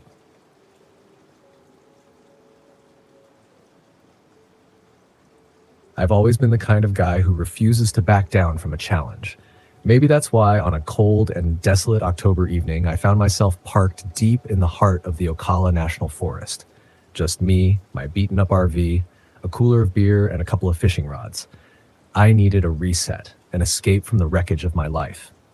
The divorce wasn't just ugly, it hollowed me out. She took everything, my house, my stability, and worst of all, my peace of mind. The forest was supposed to be my sanctuary, my refuge. Just me, the pines, and the distant murmur of the river. By the time I parked the RV by the riverbank, the sun had bled away, leaving the forest in a dim, gray twilight. I cracked open a beer, inhaling the sharp, cold air as I set up a fire pit. For a moment, the world felt still, like I could breathe again. Then my phone buzzed, tearing the fragile peace. A text from Rick, the only friend who'd stuck around after the mess. "Don't get lost out there, man. You hear about the guy who went missing last month?" I scoffed and tossed the phone aside. Missing hikers? Sure. It was a big forest, and people did stupid things. But it didn't mean anything. I wasn't going to let fear ruin this. The fire crackled, spitting sparks into the darkening air. The shadows grew long and twisted, stretching like dark fingers across the forest. I was just starting to lose myself in the rhythm of the flames when I heard it, a soft crunch, leaves shifting behind me.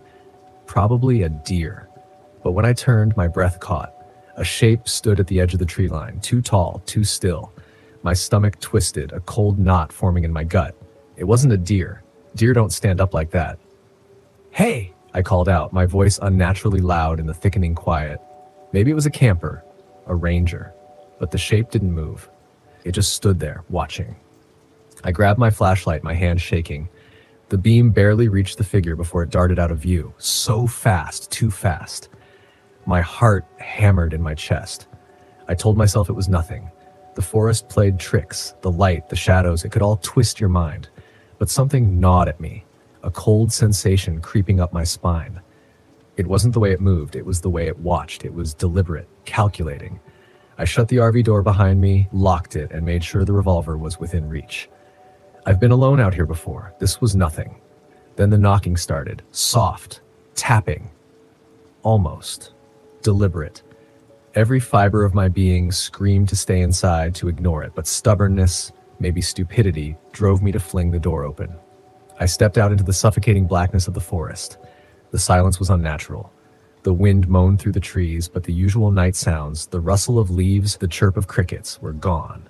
My flashlight beam felt weak, like the night itself was swallowing the light. Then a snap, a crack of a branch breaking, too close, too deliberate. "Who's there?" I shouted, my voice trembling. That's when I saw it. At first it was a blur, a shape at the edge of my light. A wolf, maybe? But no, the thing that stepped into the clearing was wrong.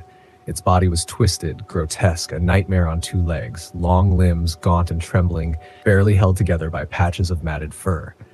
Its face, a hideous blend of man and beast, was crowned by eyes that gleamed with a sickly glowing yellow. My hand froze around the revolver. I raised it. I fired. Once, twice, 3 times. The thing didn't flinch. It didn't move. Not an inch. Before I could pull the trigger again, it lunged. One moment it was yards away, the next it was on me, slamming into me with an inhuman force that knocked the breath from my lungs. The impact sent my gun skittering across the ground. Then the smell hit me. Rotting fur, something decaying, something dead. Its claws raked across my arm, tearing through muscle and bone like butter. I screamed, my vision blurring, my body thrashing beneath its weight. But it was too strong, too fast. For a split second, I thought it was over. This was it. The forest would swallow me whole, and no one would ever know. I'd die alone, torn apart in this godforsaken place. Then it stopped. It cocked its head like it was listening to something I couldn't hear. Its glowing eyes fixed on me one last time before it let out a guttural snarl, low, rasping, like it was speaking a language I didn't understand. Then it was gone, disappearing into the trees faster than anything should move. I lay there, trembling, blood pooling beneath me. I could feel the weight of the forest pressing in, its cold breath suffocating me. When I finally staggered back to my feet, I limped into the RV, slammed the door, and piled everything I could find against it. I didn't sleep. Dawn came, but it wasn't the relief I expected. The forest was too quiet, too calm. I stumbled outside, clutching my bleeding arm, expecting to see something, any sign of what happened. But there was nothing. No claw marks, no blood, no trace of the creature, just my own bloody footprints leading back to the RV. I thought I was safe. I thought I had made it out. Then I saw it. A deer, or what was left of one. Its mangled body lay splayed across the dirt road, torn apart in a way that no natural predator could manage. Its ribs snapped like twigs. Its entrails spilled out in grotesque ribbons. I didn't stop. I didn't even slow down. I drove to the nearest town, not caring if anyone believed me. I told the rangers everything, every detail of what happened, and I could see the skepticism in their eyes. They didn't believe me, but they had to know. Something is out there, and I'll never go back. Never.